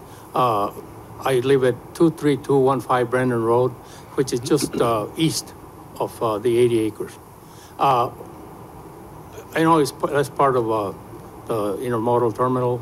It's just that between February and March of this year, an agent from Centrepointe offered to buy my property, and I haven't heard from them. I was just wondering if they're going to buy it. That's all. We would know Yes, that. good. I'll be happy to talk to Mr. Rodriguez after the meeting. Okay, thank you. Any other questions? Hearing none, then a motion's in order for Z-5-7. What? Yeah, Else somebody coming out up? there. Oh, sorry, sir, come on up. Sorry. I have a comment on Z-6-17. I didn't know if you wanted to incorporate all that into one, or if you wanted to do this first and then have me comment. We're gonna do it on both, so go ahead. You want me to speak then? Yes. Sir, could I have you put up Z-6-17, please? Thank you, Chairman, by the way, thank you. Kirk Wilkins, 19959 Schweitzer Road. Okay, you pretty much heard in the earlier comments on the other development what I was going to roll out for you too. The farm that is directly in contact that borders the property of the 80 acres on the west side of Schweitzer Road is the Torday farm. Myself, I'm on the opposite corner, and it does directly affect me. With everything that you already heard on the development that's going out on 53 and Breen will affect me, and it already has. The amount of trucks, and I always hear that trucks are not allowed on that road, and they're not, it's posted. But when you have an exponential amount of trucks and very little traffic, they're going to find the closest route. And that runs by the 6 residents that are still left in that quadrant between Schweitzer and Sharp. Before you make a decision, the consideration that I would like to present is have, since I brought Mr. Tonelli into the meeting already, have them present, Centrepointe being the agent, have them present a comprehensive plan of egress and ingress to this property show development and infrastructure of truck traffic, and not only on a country road that is still there, but a 78,000 to 82,000 pound road that is mandatory for truck trafficking up and down that road. And with the amount of development that is going to bring, even though it's speculative, they're asking for a reason. They're asking for a reason because they probably got development they want to start on that now. So that's a directly affect the residents that's there, and write it down, you know, the gentleman that spoke earlier, and the property that is north of that on Brandon Road, the residents. So if you're going to move the vote forward, at least before you move the vote forward, have them present a comprehensive plan of development to how they're going to protect the residents from that. In the last meeting, not to digress to the last meeting, they presented a plan with a berm, trees development, beautiful. Well, if we go back to the 2008 meetings of this Plan Commission and the council, Centrepointe presented beautiful comprehensive drawings of what the area would look like before and after completion of the entire development. And with the residents that were still there, they were also planned and promised berming around the property for lightings and everything like that, protected from truck traffic. None of that has happened. So for you guys to have even a split vote to give a glimmer of hope for them folks on 53, I commend you for that. But I would like you to please think about, before you do an up and down vote, of having them present a comprehensive plan to kind of protect there and show you council and what is going to be developed and how it's going to be developed for both their benefit and our benefit if they ignore us and, you know, don't come and buy us out. So that's all I got to say. Thank you for your time, gentlemen, ma'am.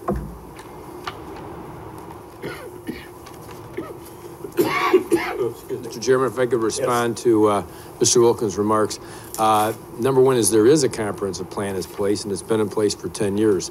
The trucks or any vehicles from this specific property are going to go south on Brandon Road, and which is improved, and then they're going to go west on Millsdale, and then they're going to go out through Arsenal Road. That's been the approved plan since since Centrepointe came into existence. In 2008, the city adopted entered an annexation agreement with Centrepointe to provide for necessary protections for residents. Centrepointe, if you recall, purchased out most of the residents in this area. There happen to be some left, Mr. Wilkins being one of them. And I didn't bring the agreement with me today. I believe he's correct. It does provide for berming, screening, et cetera. I mean, Centrepointe, and I'm sure the city of Joliet has and will enforce whatever we've agreed to do. And that'll be a part of this specific area like it's been. So, you know, that we will follow our agreements with the city. All right. I have one question. How come both of these properties were combined? Since one is, they're like 3 miles apart. No, I think that they have separate petition numbers. We're just addressing them both because they're the same type of petition. So we can vote on them separately then? You could vote on them separately. That's up to Mr. Chairman. Because they're like 2-3 miles apart. That is correct, yeah. Okay. And Mr. Wilkins, looks like he's got another question there. If there is a comprehensive plan in place, as there was 10 years ago, obviously asking for rezoning, that's going to change. So if they're asking for rezoning for different usage of that zoning, comprehensive plans, infrastructure, so on and so forth should follow that rezoning. Again, just asking you to consider. Thank you. Any other comments from the audience? Okay, we'll take these one by one. A motion is in order for Z-5-17. Do I have a motion? So moved. Go ahead. Second. Call the roll, please. Mr. Moore? Aye. Mr. Orlando? Aye. Mr. Roussenelis? Aye. Mr. Broderick? Aye. Mr. Cox? Aye. Mr. Crompton? Aye. Ms. Fide? Aye. Mr. Kellogg? Aye. And a motion is in order for Z-6-17. So moved. Second. Call the roll, please. Mr. Orlando? Nay. Mr. Roosevelt? Aye. Mr. Broderick? Aye. Mr. Cox? Aye. Mr. Crumpton? Aye. Ms. Fiding? Aye. Mr. Moore? Aye. Mr. Kella? Aye.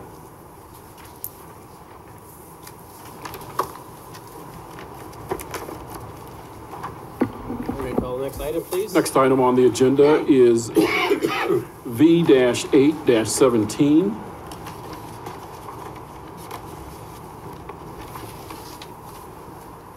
And that is the vacation of a portion of Old Richards Street. Applicant in this matter is City of Joliet. The local governing municipality. Requested action is approval of a street vacation. The purpose is to divest as a public right-of-way. Existing zoning is I-1 light industrial and R2 single-family residential. Location adjacent to 515 Richards Street and 218 5th Street. The vacation size is 34,650 square feet. The existing land use is public right-of-way. Surrounding land use and zoning to the north is residential R3, to the south residential R3 and R2, to the east industrial and unincorporated Will County, to the west industrial and residential I-1 and R2 City of Joliet. A petition to vacate this portion of right-of-way was initiated and a case was established in November 2000, but was withdrawn prior to Plan Commission action. Under special information, the city's legal division wishes to move forward to vacate the small street portion in question in order to divest it as a public right-of-way. There are existing city utilities, Nicor gas lines, and AT&T lines within the right-of-way that will need to be protected with a public utility and drainage easement. And that concludes the staff report, Mr. Chairman. Thank you. There's no petitioner because it's us. So, but I do have a question for Mr. Regis here. Yes, sir. On the Hickory Creek, who owns Hickory Creek? Is that the state or? The waterway? Yes. The Corps of Engineers. Okay, so if we vacate a road that's over the creek, now are they gonna step in and say that's ours since we vacated it? No, they won't. The road is apportioned equally among the adjacent property owners. Okay. That's what I was worried about, because if they step in and say, well, we should have it if you vacate it, so. They can have it too then. Okay, all right. Another question. Mr. Yes, sir. Regis. Will this revert back to the county or township? I know the bridge was originally built by the county. The property will be apportioned among the adjacent landowners. Okay. Okay. Your name and address? My name is Bill Zaffino. I own the property that's adjacent to that, that's I-1 at 515 Richard Street. I just want to know what the reason is that you're vacating that street.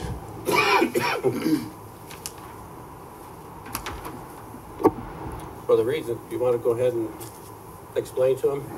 The one reason and the only issue before this plan commission to consider is, does it serve the public interest for the city of Joliet to spend just over $2 million to maintain the roadway? And that is a yes or a no question. That is why the city is vacating this roadway. It no longer serves the public interest to maintain it with public dollars. Okay, you're talking about the bridge rather than the roadway then. Is that correct? Correct. Okay, so you're vacating the roadway, but you're not vacating the bridge. Well, basically, the bridge will become an easement for you to get in and out of your property. It's what? It becomes an easement instead of a dedicated right-of-way. So your Okay. access will still be over the bridge.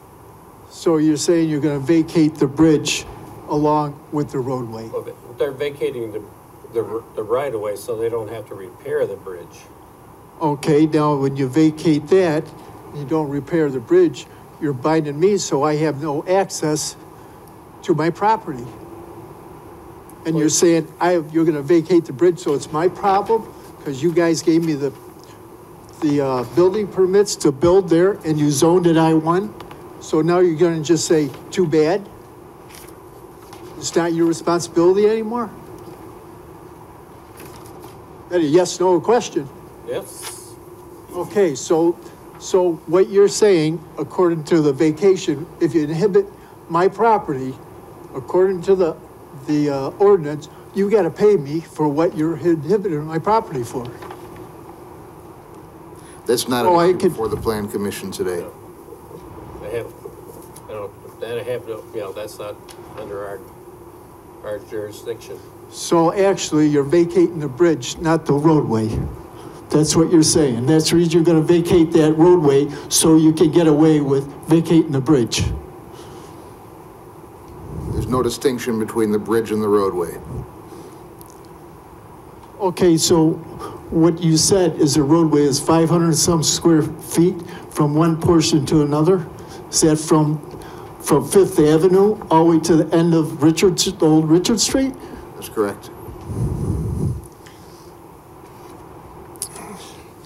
Okay, well, that's the reason we got a lawsuit against you, because of that exact reason. You're not taking responsibility for the bridge, and you're taking that bridge out, so I can't even get to my property then.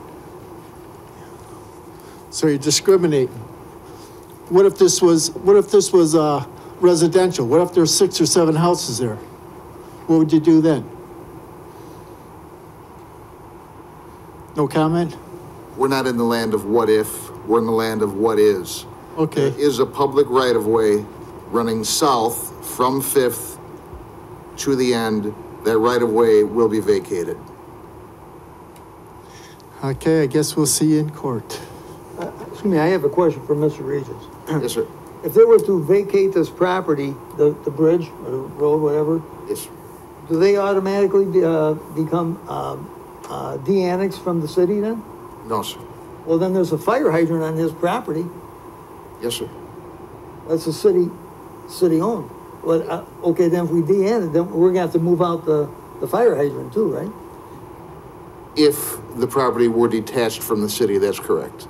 So you have to spend money to get the fire hydrant out of there, right? If the property were detached, this is not a detachment, we're only vacating the roadway. Okay, then you wouldn't have no fire protection, right? That's, well, you would have to sign on to East Joliet. Good afternoon. My name is Peggy Zaffino. My husband and I, about 15 years ago, bought this property off of Mike. I'm not really sure when he bought it. We were so happy, you know, we do road construction. We start at midnight, 1, 2, 3 o'clock in the morning. We thought we're in a neighborhood, but we're not bothering anybody. When we came in, the bridge was at 40 ton per axle. Nobody ever said one word to us. I know there's a paper floating around here that, you know, the board here in 2000 or something was going to abandon the bridge. Nobody said one word to us. What they did was come out and walk the property with us and said, you know, Joliet's coming up. We want it to look nice. We want this whole building bricked. And we said, wow, you know, we went back to First Community and they said, hey, we only gave you this much. That's going to be out. I said, I'll have to go get another line of credit because, you know, we want this. We want to be part of Joliet. We've been here for 18, 19 years. You know, we'll brick the building. We talked with them. My husband said, could we not brick the back? It faces the creek. You guys came in and put beautiful trees back there. We went on with our lives. It's got I have 6 rentals. You know, I have to worry about paying the mortgage every month. I paid almost $33,000 this year in taxes there, which I have been paying over $30,000. Look back at our tax bills. Not one word was said to us as far as, hey, when this gets really bad over here, we're just going to walk away from you. No, I paid my taxes, I paid my bills. This comes up in 2012. One of our employees says to us, hey, when did the weight on the bridge change? You know, then we go back and forth with the city of Joliet. They say, we don't own it. He's talking to the state. We have complete records of every time my husband went in. and talked and sat down with the city. We wrote it all down. We have it, who we were with. They were gonna help us. You know, they said, wait for the new administration. March 23rd, 2016. You're at 15 tons. We really don't care and abide by the law. Then we said, we went from 40 tons per axle, small industrial. Now we're in a bind. Our renters are going, what's going on? What are we gonna do? My bank's saying, what's going on? You owe me about $750. What are we gonna do? We're gonna give up our home. We're gonna give up our other properties to accommodate First Community, and just we'll be at this age. You know, I feel like somebody punched me in the gut or the chest. And every time we went out there, every time we were building it, the city came out and approved it. We put the hole in the ground, that's fine. Yeah. Put the foundation in, that's fine. Put the brick up, that's fine. Anybody say anything to us? No. No. Nobody said, hey, Only people. when you all of a sudden said, oh, this is gonna cost us $2 million. We better screw these people now. We gotta get out of this. You're covering your own butts. That's what you guys. And you know, there was never any special assessment. Our taxes have gone up and up. You know, between our property and Mike's, we paid over about $44,000 this last year. And as you know what taxes do, they go up. Why did anybody do a special assessment? Why do we get from Jim Trisma in 2013 handwritten letter that he gave to my husband at one of these meetings when it was said, we are going to help you guys. We want to help you guys. Hang on now, we're going to help you. This is where we stand. You know, I mean, come on, we're just trying to make a living. You know, when Mike came in and bought the place and you guys, somebody started, 2000, they wanted to evacuate the street and then the bridge. Why didn't you say to Mike when he bought the place for 20,000, here's 30, have a nice life? No, you took his money. You took our, not only one permit, but 2 permits. You take our taxes every year. This is like we've been punched in the chest. I said, if my husband and we don't have a stroke or a heart attack over this, you don't think this keeps us up at night? You don't think like we have been taken advantage? I've been raised. You know I'm an old lady in front of you, but I've been raised not to steal or lie. I don't know what's going on here, you know? And this is a family business. I mean, we just added on a whole new service. We work for P.T. Farrell, we work for D, we work for Austin Tyler. My husband's got a fantastic business. We like step in fear. Every day you wake up and you're like, for 5 years, since 2013, the city of Joliet is helping us. I wish you really would. I wish one of you would step up and really help us. You know, we have done nothing but the right thing. And I just can't believe at this point that what are we supposed to do? Just walk away? With all that debt and everything we have in this huge business with all of our equipment and the employees and the other people that rent from us, what are we supposed to do? You know, I mean, I've been told since 2013 you guys were going to help us.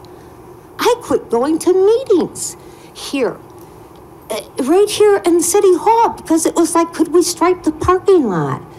Could we do this? Could we do that? We put the asphalt down out of our own pocket. That's not even on this loan. We put all the landscaping in. That's not even on the loan. We put up, this is the second time we put up a fence. We want our property to be nice. We're part of Joliet. Please help us. Thank you. Good afternoon. My name's Andy Boyer. I represent Michael Vugler. He's the other adjoining property owner right across from the Zaffinos. He's not within the city limits of Joliet. You know, last time I was here, I spoke with my legal hat on as an attorney. Our objection is on file. I just want to talk practically for a minute.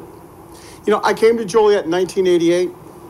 At that time, the city was a great city. It had some issues, but the city planners had a vision for this city. And over the years, that vision has come to pass. The ballpark, the stadium, the raceway, Route 66 Museum. Those city planners back then in 1988 had a vision, and their vision has made the city even greater. From a common sense standpoint, as if I had a degree, a 4-year degree in common sense, from a common sense standpoint, I have to ask you the rhetorical question, are you serious? Do you realize how this is going to play in the media, what they're going to say about your city? They're going to say, City of Joliet dumps $2 million bridge liability on one of its own residents. They're going to say, City of Joliet has adopted a policy of Joliet first. I realize you didn't build the bridge, but you made it part of your city. You made a commitment, and you have to honor that commitment. You're going to be laughed at throughout the region. This might even become a national story of a city. You're going to become a city in trouble. That's how you're going to be viewed. You're going to be viewed as a city in trouble, dumping on one of your own residents. People are going to ask, how many other bridges in the city are there that need repair? What's the city's plan for those bridges? Do they plan to pass on those bridges to some of their citizens also? This is not in the public interest. You're going to, as a city, the city that I love, you're going to be mocked, you're going to be made fun of, and the reputation of the city is going to be lessened. This is not in the public interest. Sometimes cities just have to do the right thing. You made a commitment. You have to honor that commitment. That's what cities do. That's what made Joliet great. It's in the public interest that you say no to this. Thank you. Thank you. Good evening. I'll be brief. I can't hope to top any of that. I think the points are extremely well made. My name's Elizabeth Bacon. I represent the Zafinos. And I just want to say a couple of brief things. I'm a little surprised to be back in front of you today, although I suppose I shouldn't be. When we left the last time, you had all agreed virtually unanimously to table this indefinitely, in part so that we could explore the other options, so that we could try to find a win-win for the city and for these impassioned city residents. We kept to our word. So in the interim, we've met with engineering, we've consulted with engineering folks in an effort to see what could be done with respect to a curb cut. You can look at that photograph as well as anybody and see how else are you going to get to that property if that bridge is unpassable. If one of you wanted to visit either of these businesses, how would you get there? You can't do it if the bridge is impassable, which it's close to being, okay? So we're looking at some other options. We kept, in good faith, we kept our word on that. We also received a referral from those engineers as to a structural engineer who could give us an opinion on repairing the bridge. Mr. Regis is convinced it's $2 million. It may be. But I can tell you that that $2 million is going to pale in comparison to what it's going to cost the city to defend these lawsuits, and we will be amending our complaint to add a complete taking, which I don't think any of you would disagree with. This is a complete taking if this bridge is not traversable, and complying with discovery. And then, when it's all done and a taking is found, the city of Joliet is going to have to pony up money for these properties. So is it in the public interest to spend $2 million to repair this bridge? I think so. And I think everyone that's spoken here today thinks so. And I bet some of you think so, because that's a concrete cost, whatever it is, no pun intended. That is a cost we can assess today. The cost that you're going to spend with respect to defending the litigation, the cost of defense, the cost in reputation, as Mr. Boyer so eloquently stated, the cost in purchasing these properties. How much is that? $2 million or whatever it would actually cost to make this bridge traversable, do the right thing, help your residents stand up like a proper city. That's an amount that you can identify today. The other thing I would say is that if you choose not to spend that finite amount of money, you decide it's not in the public interest to have a safe bridge, then you are leaving a dangerous condition. Now, you guys can look at this and see, look at all the homes. How many of those homes do you think have children? How many of those homes do you think have 10-year-old boys? Not to pick on 10-year-old boys, but they're curious and they like to play around on stuff. How many of those residents do you think could end up on a dangerous bridge? You shove this off on two property owners who can't begin to afford to fix a bridge that the city says, well, we can't afford to do that either, okay? Then you're left with a very dangerous public nuisance. Who's gonna deal with that? I find it interesting, you know, Mr. Regis said the same thing to me in an email. Nothing's gonna get in the way of the plan. I guess not even you guys. Not even your recommendation, perhaps, not even the city council. He's decided this is gonna be vacated. Well, I certainly hope that each of you can exercise some independent thought. I'm sure each of you have been informed this is happening too. But I hope that each of you can bring your professional and personal backgrounds to bear on this and see that the right and proper thing in the public interest of the citizens of Joliet is to fix this bridge, maintain it properly, and do the right thing. Thank you. Thank you. I have a question for Mr. Jackson. At the last meeting, we, like Ms. Bacon said, we were gonna table this until they had further resources from the state. How come it was brought up again? I thought it was tabled. I put it back on the agenda. Oh, you did? Yes, I did. And let me be clear on this. We have and we will continue to work with the parties to petition the Department of Transportation to allow them access onto Richard Street. That position has not changed. We have done that in the past. We will continue to do that in the future. But make no mistake, regardless of IDOT's response, the position of the city is unchanged. If they say yes, they can go onto Richard Street, the city will proceed with the vacation. If they say no, you cannot, the city will proceed with the vacation. So, in that respect, what IDOT does is irrelevant. I have a question. Yes, sir. If I'm not mistaken, in July 29th of 2003, wasn't the final site plan was addressed and communication was made with them that provide access to Point of Richards. It says the old Richard Street Bridge will eventually be abandoned and not replaced, necessitating a different access point. So they would have been made aware of the city's intention at that time. You are looking at a memoranda from 2003. Now, it was said at the last meeting by the parties that they did not receive that communication, so that issue is in dispute. The parties are also in possession of a memorandum from a 2013 meeting where they were informed of the same. Can I address that? Sure. I'm aware of the documents. But I have to counsel you that whether or not they were made aware in 2003 is really irrelevant. You don't waive constitutional rights. And the fact that the city dropped it, went ahead, issued the permits, had several requirements, hoops that they jumped through. Mrs. Zaffino just relayed some of them to you. It was never mentioned again. The issue was dropped by the city of Joliet, and the permits were issued. So whether or not there's even evidence that the Zafinos know or didn't know, we're gonna be fighting about that in court.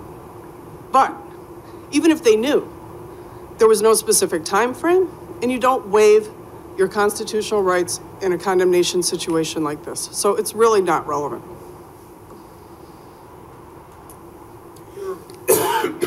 From what we've learned in the last 30 days, there really is no chance that IDOT would allow a curb cut onto the on-ramp to the highway or in the turn lane of the street. So there is no other way to get here. See, when the city issued the building permit and when they didn't require a way to get there, they owned the situation.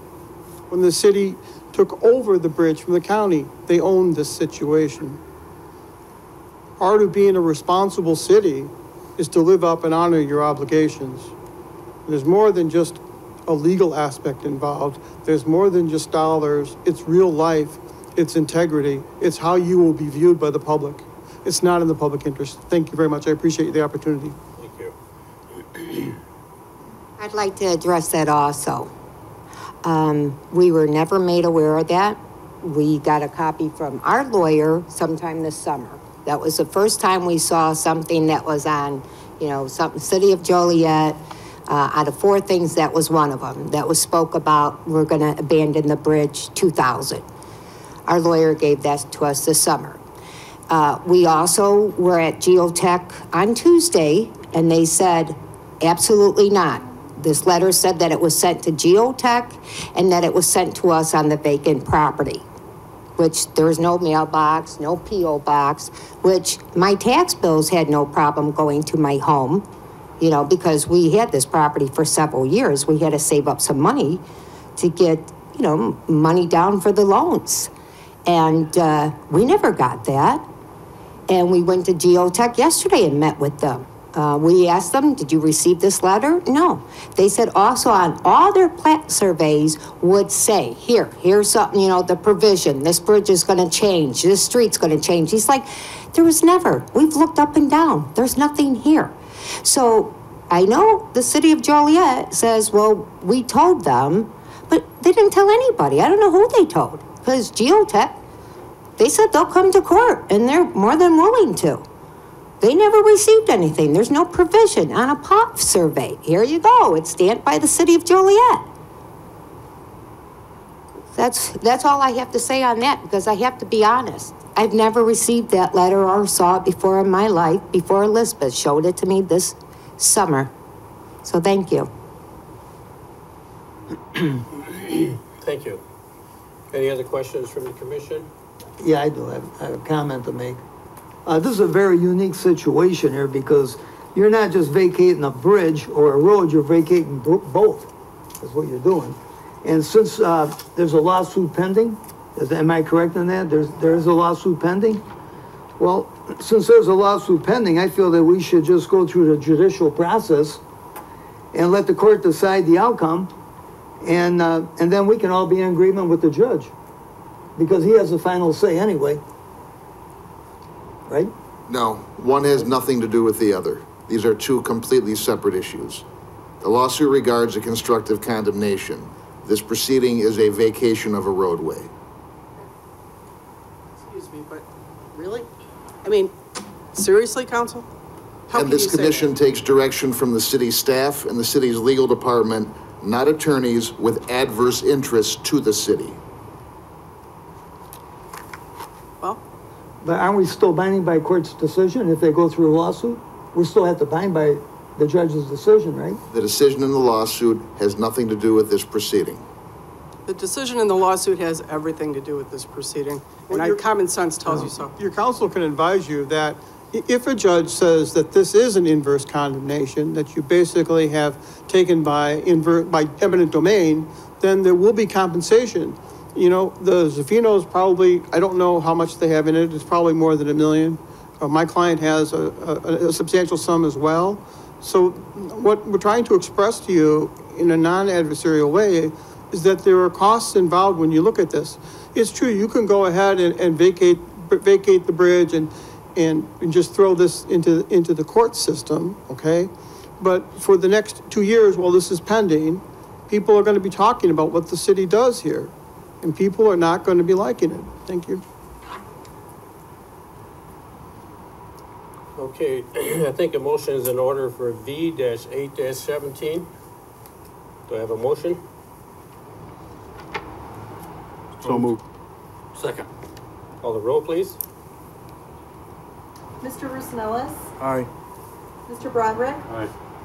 Mr. Cox? Aye. Mr. Crompton? Aye. Ms. Fiding? Aye. Mr. Moore? Aye. Mr. Orlando? Nay. Mr. Kellogg? No.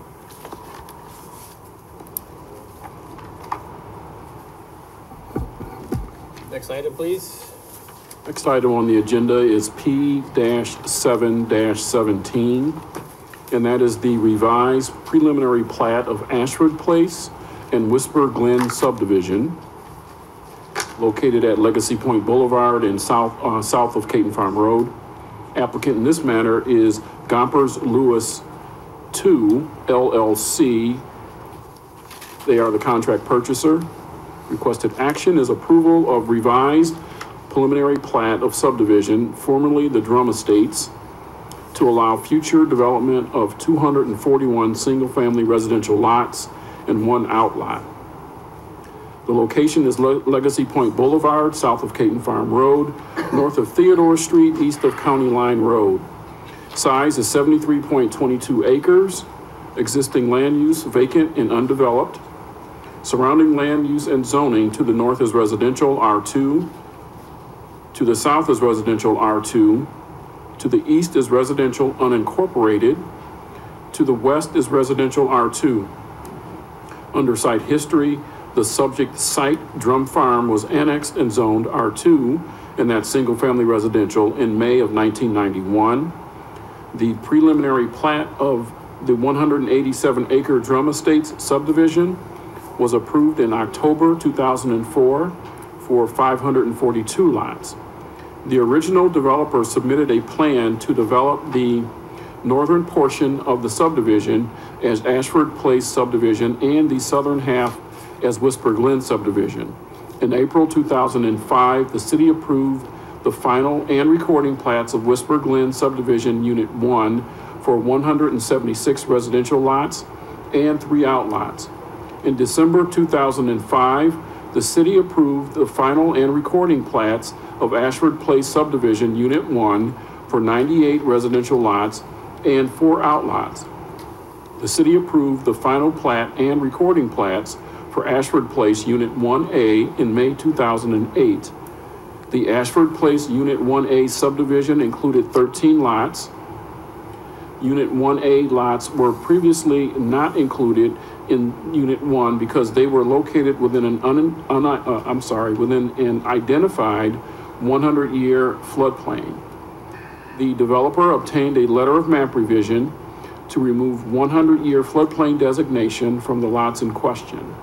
However, the developer did not record the plat of Unit 1A and seeks to move forward with this recording forthcoming. Under special information, Gompers Lewis II LLC is the contract purchaser of the property from the owner, REO Funding Solutions. Gompers Lewis, the applicant, seeks approval of a revised preliminary plat for the remaining 241 unrecorded lots in the former Drum Estates, which is now Ashford Place Whisper Glen subdivisions. The intent is to move forward with final plats for future build-out of the remaining 241 single-family residential lots and 1 outlot, which will be a park. The builder or builders are unknown at this time. The future Ashford Place Subdivision Unit 2 will consist of 123 residential lots and 1 outlot, and the future Whisper Glen Unit 2 will consist of 118 residential lots. At final build-out of the remaining lots, these 2 subdivisions will contain 528 residential lots, of which 287 residential lots have been previously approved and recorded, and 8 outlots. Future units in the Ashford Place Whisper Glen subdivisions will be required to join the existing homeowners associations. Units north of Denali Ridge Drive will be part of the Ashford Place Homeowners Association, and units south of Denali Ridge will be part of the Whisper Glen Homeowners Association. The proposed subdivision layout has not changed substantially since the final and recording plats of Ashford Place Subdivision Unit 1 and Whisper Glen Subdivision Unit 1, with the exception of Aria Place now being added and Liana Lane now terminating at Legacy Point Boulevard. The site has R2 zoning, which allows a minimum lot size of 7,500 square feet. The typical lot size is 60 by 125 or 7,500 square feet. The average lot size is 10,380 square feet. Lots along Legacy Point Boulevard and all lots on both sides of Birmingham Place, north of Denali Ridge Drive, are larger, with lot widths ranging from 73 to 86 feet. Model floor plans and elevations were approved with the original Drum Estates preliminary plan submittal and further refined by the Ashford Place Subdivision Unit 1 recording plat and Whisper Glen Subdivision Unit 1 recording plat. The following building requirements will be enforced with this revised preliminary plat of Ashford Place and Whisper Glen Subdivision. Houses ranging from 1,558 square feet to 3,341 square feet of living area. Model descriptions are attached to the report. All roof pitches will be at least 612, with gables having 812 roof pitches. Lots along Legacy Point Boulevard and all lots on both sides of Birmingham Place north of Denali Ridge Drive are considered key lots and will offer larger models. Living areas of 2,300 square feet or more, 812 roof pitches on the main body of the house product, rear elevations with bump out, which is 2 feet deeper or larger, and a minimum of 2 windows on the second floor rear elevation with shutters and grills on each. The developer will need to seek additional approvals from the city should any substantial changes be requested for elevations, landscaping, etc. The subdivision will adhere to previously approved landscaping plans, anti-monotony ordinance, and minimum brick requirements, which is at least 50% of the front elevations of 1/2 of the detached single-family dwelling units shall be comprised of brick or stone. The original developer already constructed the 8-foot-high cedar shadow box fence along the property line between the subject site and the Williamsburg subdivision to the east, which was a requirement with the previous subdivision approvals for this site. This fence is owned and maintained by the Ashford Place Homeowners Association. Previous subdivision approvals also require that the developer impose a covenant stipulating the use of a 6-foot cedar shadow box fence at the common boundary of Cumberland subdivision, and that would be the west boundary. It shall be recognized that the installation of a fence is an optional feature. In 2004, the Plainfield Park District agreed to accept the conveyance of 2 park sites in the Ashford Place Whisper Glen subdivision area, as well as a 10-foot linear trail through lot 331 to provide a future pedestrian connection to the public park in Cumberland. The balance of the park contribution was a cash in lieu amount of $207,973 to be split between the Whisper Glen and Ashford Place subdivisions. To date, Whisper Glen has paid its requirement, leaving an amount of $103,986 to be paid by Ashford Place. The park in the Whisper Glen subdivision has since been constructed.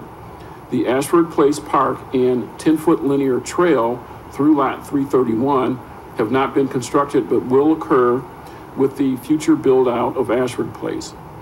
The Park District is still in agreement with the site contribution, cash contribution, and site improvements as outlined in the original arrangement.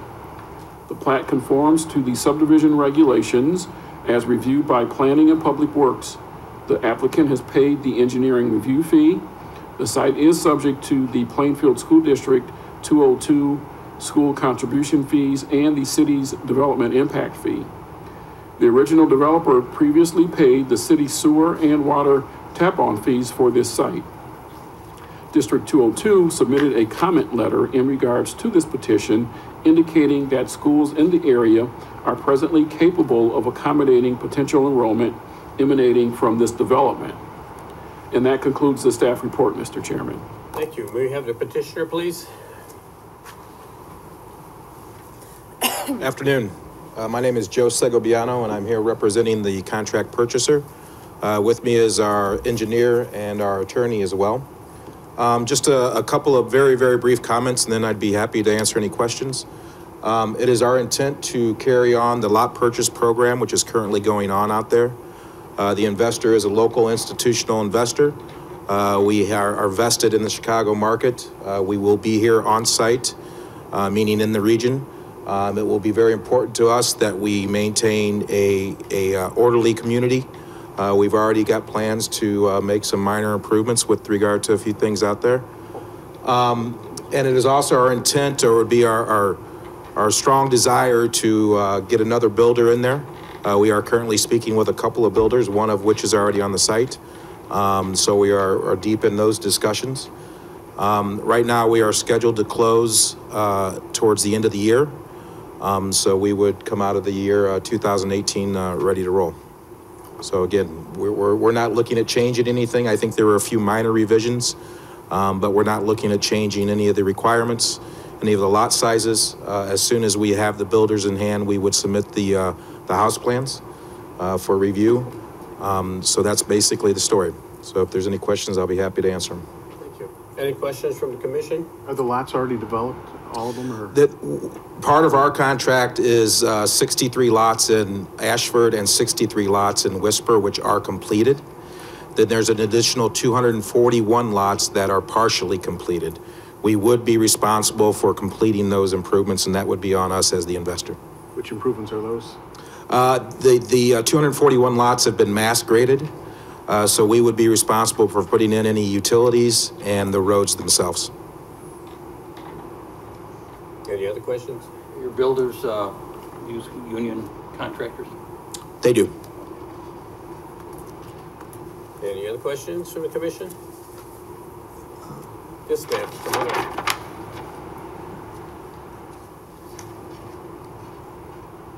My name's Melissa Karangia, and I was the second person who built in Whisper Glen subdivision, so I've been there for a long time. I actually was the one who got them to build the park in the first outlot there.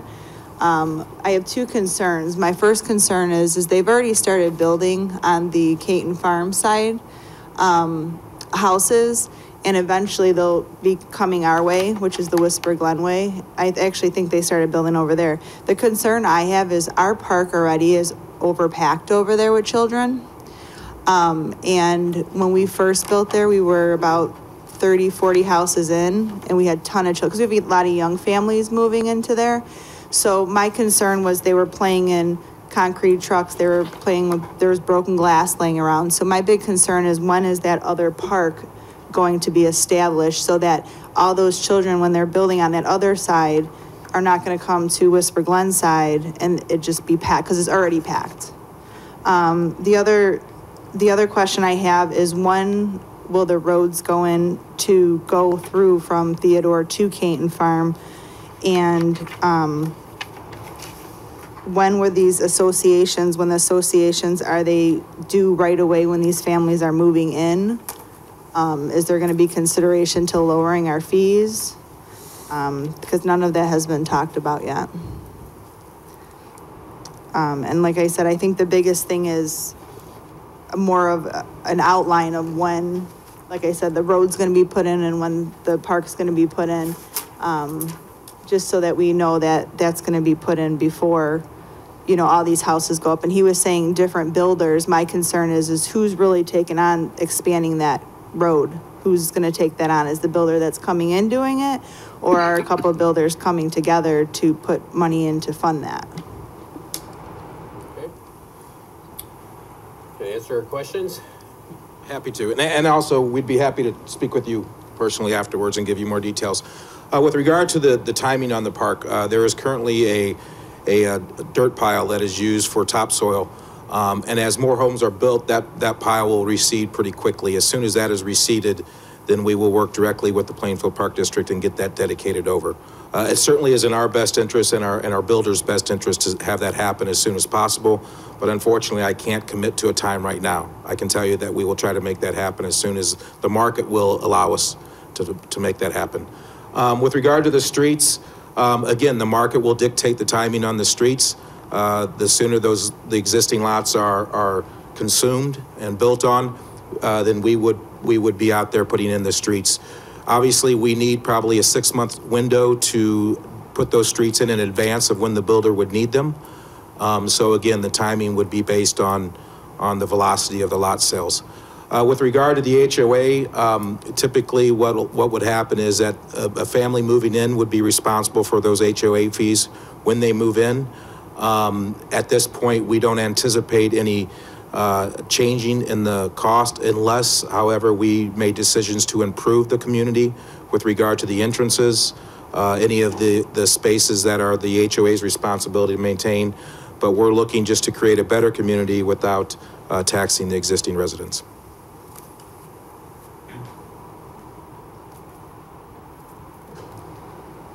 I would like to have some consideration into having that roadway put in first, from Theodore to Caton Farm, because there is a big hill of mud in the middle of our two subdivisions. And the other concern too is there's a lot of children that play on that mud, and there's been fires started on that mud pile.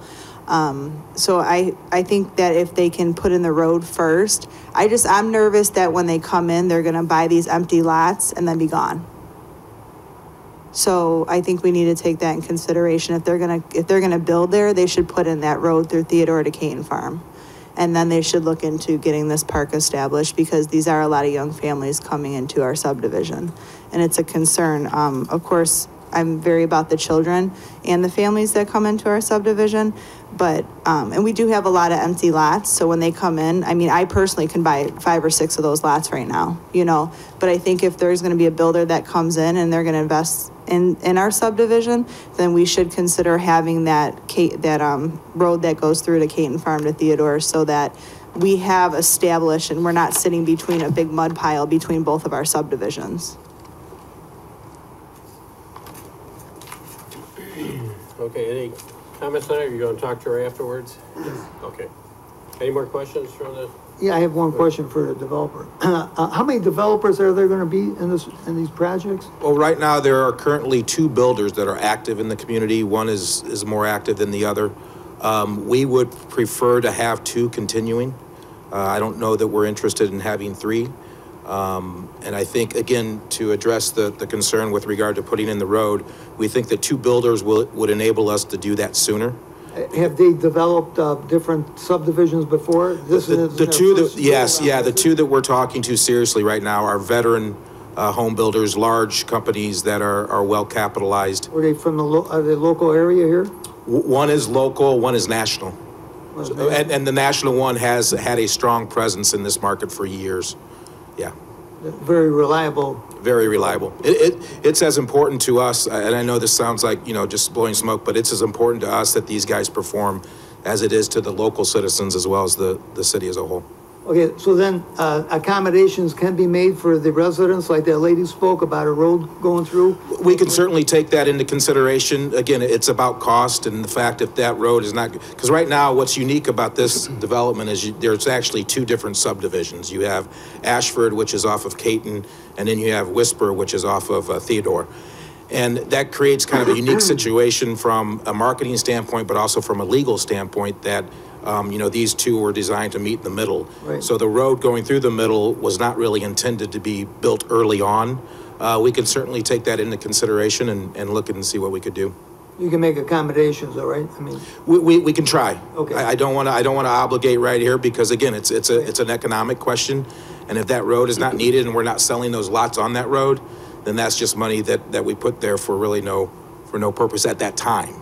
But we understand the concern, and we can look into that situation. the market is there for these homes, right? There's a big market. Contrary to what was, you know, said earlier Right. this evening in this meeting, we feel that in that area, let's be clear, in that sub-market, we feel that the market is strong and will continue to be strong. And the price ranges are gonna be different from one subdivision to the other, or no? We don't know that right now. I think the current builder in there that's building with some velocity is in the mid to upper 2s to the lower to mid 3s.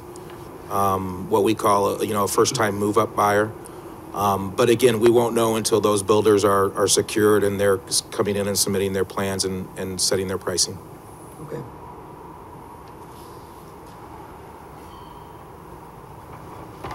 So to my knowledge, they are going to be building houses in Ashford, and they're building in Whisper Glen. So why can't we build this road? That's my biggest question, because I just don't want a builder to come in there, build on all these lots, and leave, like he said, 2 separate subdivisions. If you build a road, they will come. Build the road, get the road in there, and then set up your lots. I just don't want builders coming in there and just building on the empty lots that are there and then leave, because that's what I have a feeling that's going to happen. You know, if they're strong enough builders, then they'll build the road first. Thank you. Any other questions? Hearing none, then the motion's in order for P-7-17. I'll make a motion. Second. Call the roll, please. Mr. Broderick? Aye. Mr. Cox? Aye. Mr. Crumpton? Aye. Ms. Fidey? Aye. Mr. Moore? Aye. Mr. Orlando? Aye. Mr. Roosevelt? Aye. Mr. Kella? Aye.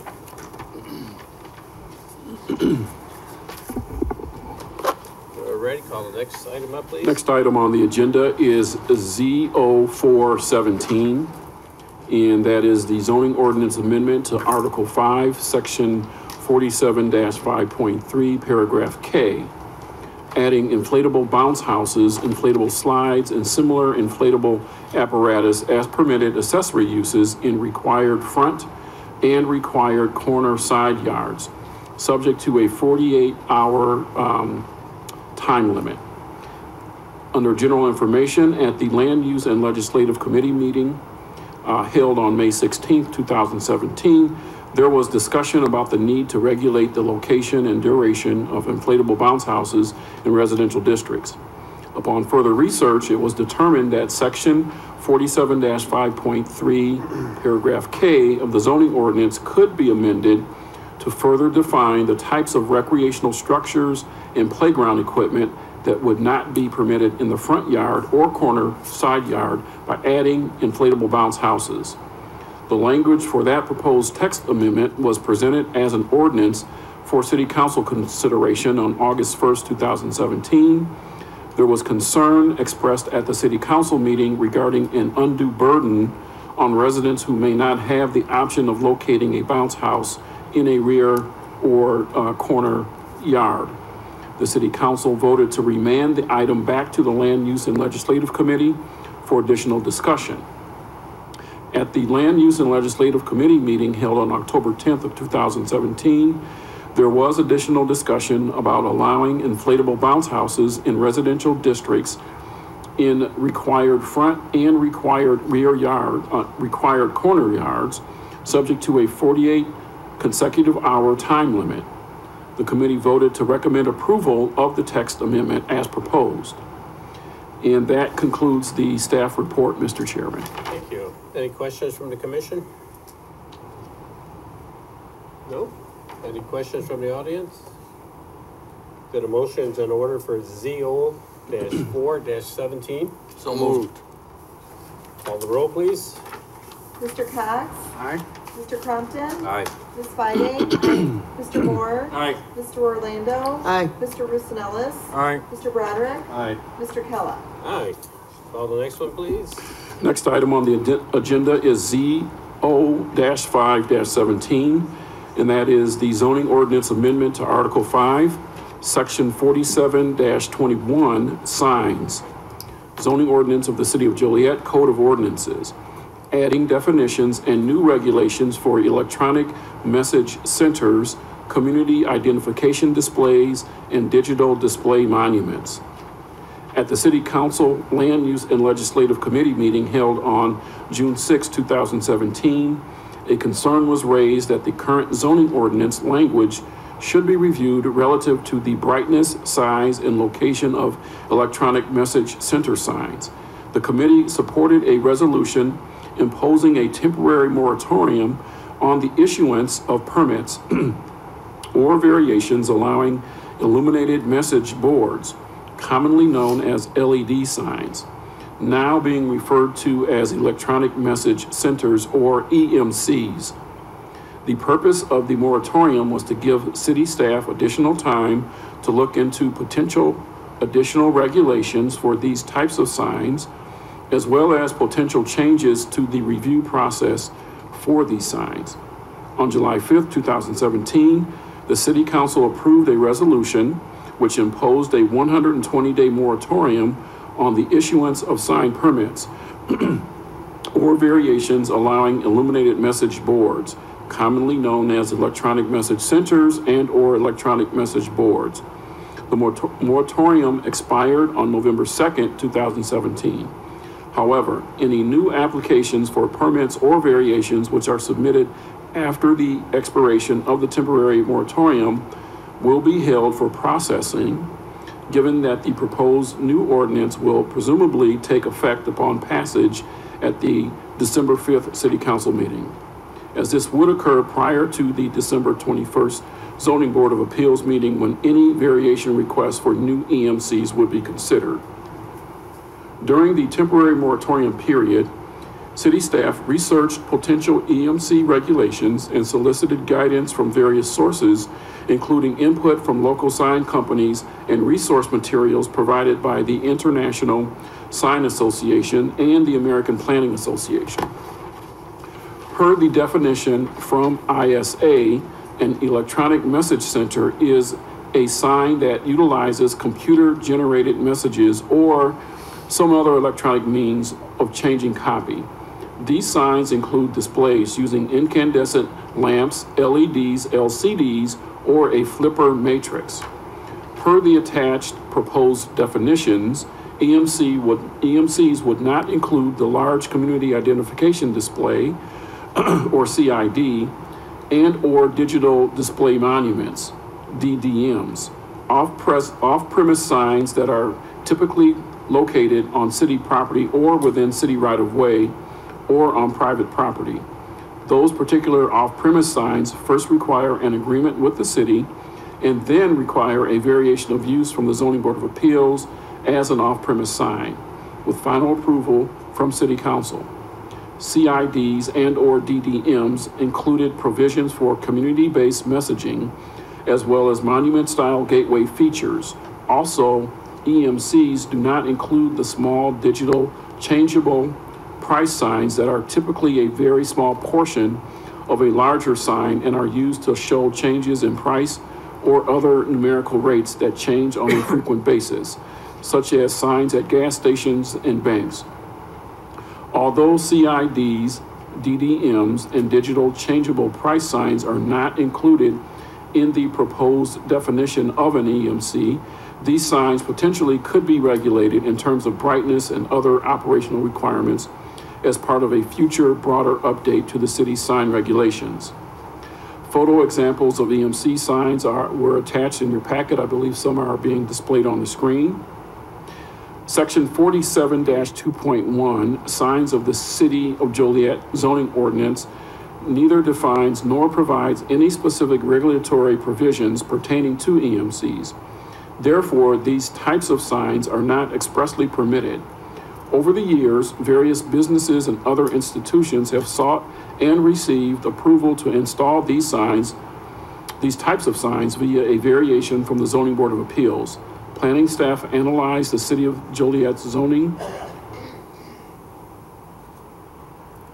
variation petitions from January 2010 to the present. Of the 135 sign variation petitions, 80 requests were to allow electronic message centers, 59% of the total number of sign petitions, which includes 14 sign variations granted to allow the larger CIDs and DDMs. The large digital off-premise signs known as community identification displays and digital display monuments that have been installed in the public rights-of-way around the city have been approved under separate agreements with Impact Outdoor. They have 13 locations, including a billboard on city property along I-80. And with Chicago Chi-Town Signs, they have one location and also have gone through the zoning board variation process. Under those agreements, the CIDs are limited to 72 square feet along local roads and are limited to 128 square feet along state roads in the city of Joliet. The existing billboard size digital sign located along westbound I-80 at the Des Plaines River Bridge is limited to 1,200 square feet per IDOT, State of Illinois IDOT requirements. At the Land Use and Legislative Committee meeting held on October 5th, 2017, staff presented detailed information regarding the current electronic message center process and then gave some options to revise the process. Draft language for a zoning ordinance text amendment and photographs of existing EMC signs were also provided. Several local sign industry representatives also provided testimony and generally support the proposed language. The committee reviewed the final draft of the zoning ordinance text amendment at its meeting on November 2nd. Pending Plan Commission action, the proposed text amendment will be considered by the City Council at the pre-council meeting on December 4th and the regular City Council meeting on December 5th. Based on the feedback received from the committee and additional internal staff discussion, staff has prepared a final draft of the text amendment. Under analysis and summary, the attached proposed zoning ordinance text amendment adds definitions for electronic message centers, digital display monuments, and community information displays. Also adds new regulations for EMCs regarding their location, size, and operational requirements, including a requirement for automatic dimming capability, as well as methodology for brightness enforcement based on the area of an EMC. States that the maximum illuminated live area of an EMC shall be permitted at 50 square feet. An EMC larger than 50 square feet may only be allowed as a special use permit by the mayor and city council with advice and consent of the zoning board of appeals in accordance with section 47-5.2 of the zoning ordinance. And finally, clarifies that an EMC that is 50 square feet or smaller in any non-residential zoning district would be reviewed by city staff as a standard sign permit. There would be no review by the zoning board of appeals or the mayor and city council. Existing EMCs would be grandfathered as far as location and size, but still would need to comply with the current regulations that prohibit blinking and flashing lights, as well as the minimum 10-second hold time that most EMCs must meet as a standard condition of the zoning board of appeals. Per the current sign regulations, illuminated signs are not permitted in residential zoning districts unless a variation is approved by the zoning board of appeals. That regulation would remain in effect for any proposed EMCs in residential districts, regardless of size. And I believe that concludes the staff report, Mr. Chairman. Thank you. That was very lengthy. Anybody have any questions? I have a quick one here. What about, is there anything that addresses that these signs and the uses of them would be during their business operating hours? No, there is no provision in terms of a time limit. So the business could be closed and they could run the sign all night? Yes. Any other questions? Yeah, I got one more. But the signs that are grandfathered in, they're gonna have to comply with the new LED and the blinking and flashing lights? They're gonna have to comply with that? Yeah, so we currently regulate blinking and flashing, so they would have to adhere to that, the existing signs. So they might have to get a new sign then? Or just the inner guts of it, right? Right, so the signs that are existing went through the process and had that condition, the blinking and flashing placed on them, so those should be in compliance. And that would continue into the future. They would not have to come back through a process if they are already existing. Okay. Any other questions from the commission? Any questions from the audience? Hearing none, then a motion's in order for ZO-5-17. So moved. Second. Call the roll, please. Mr. Crampton? Aye. Ms. Fiding? Aye. Mr. Moore? Aye. Mr. Orlando? Aye. Mr. Roosevelt? Aye. Mr. Broderick? Aye. Mr. Cox? Aye. Mr. Kellogg? Aye. Now we have approval of minutes. We have a motion. So moved. Second. All in favor, say aye. Aye. And adjournment. All in favor, say aye. Aye. We're ready. Oh, that was a long one.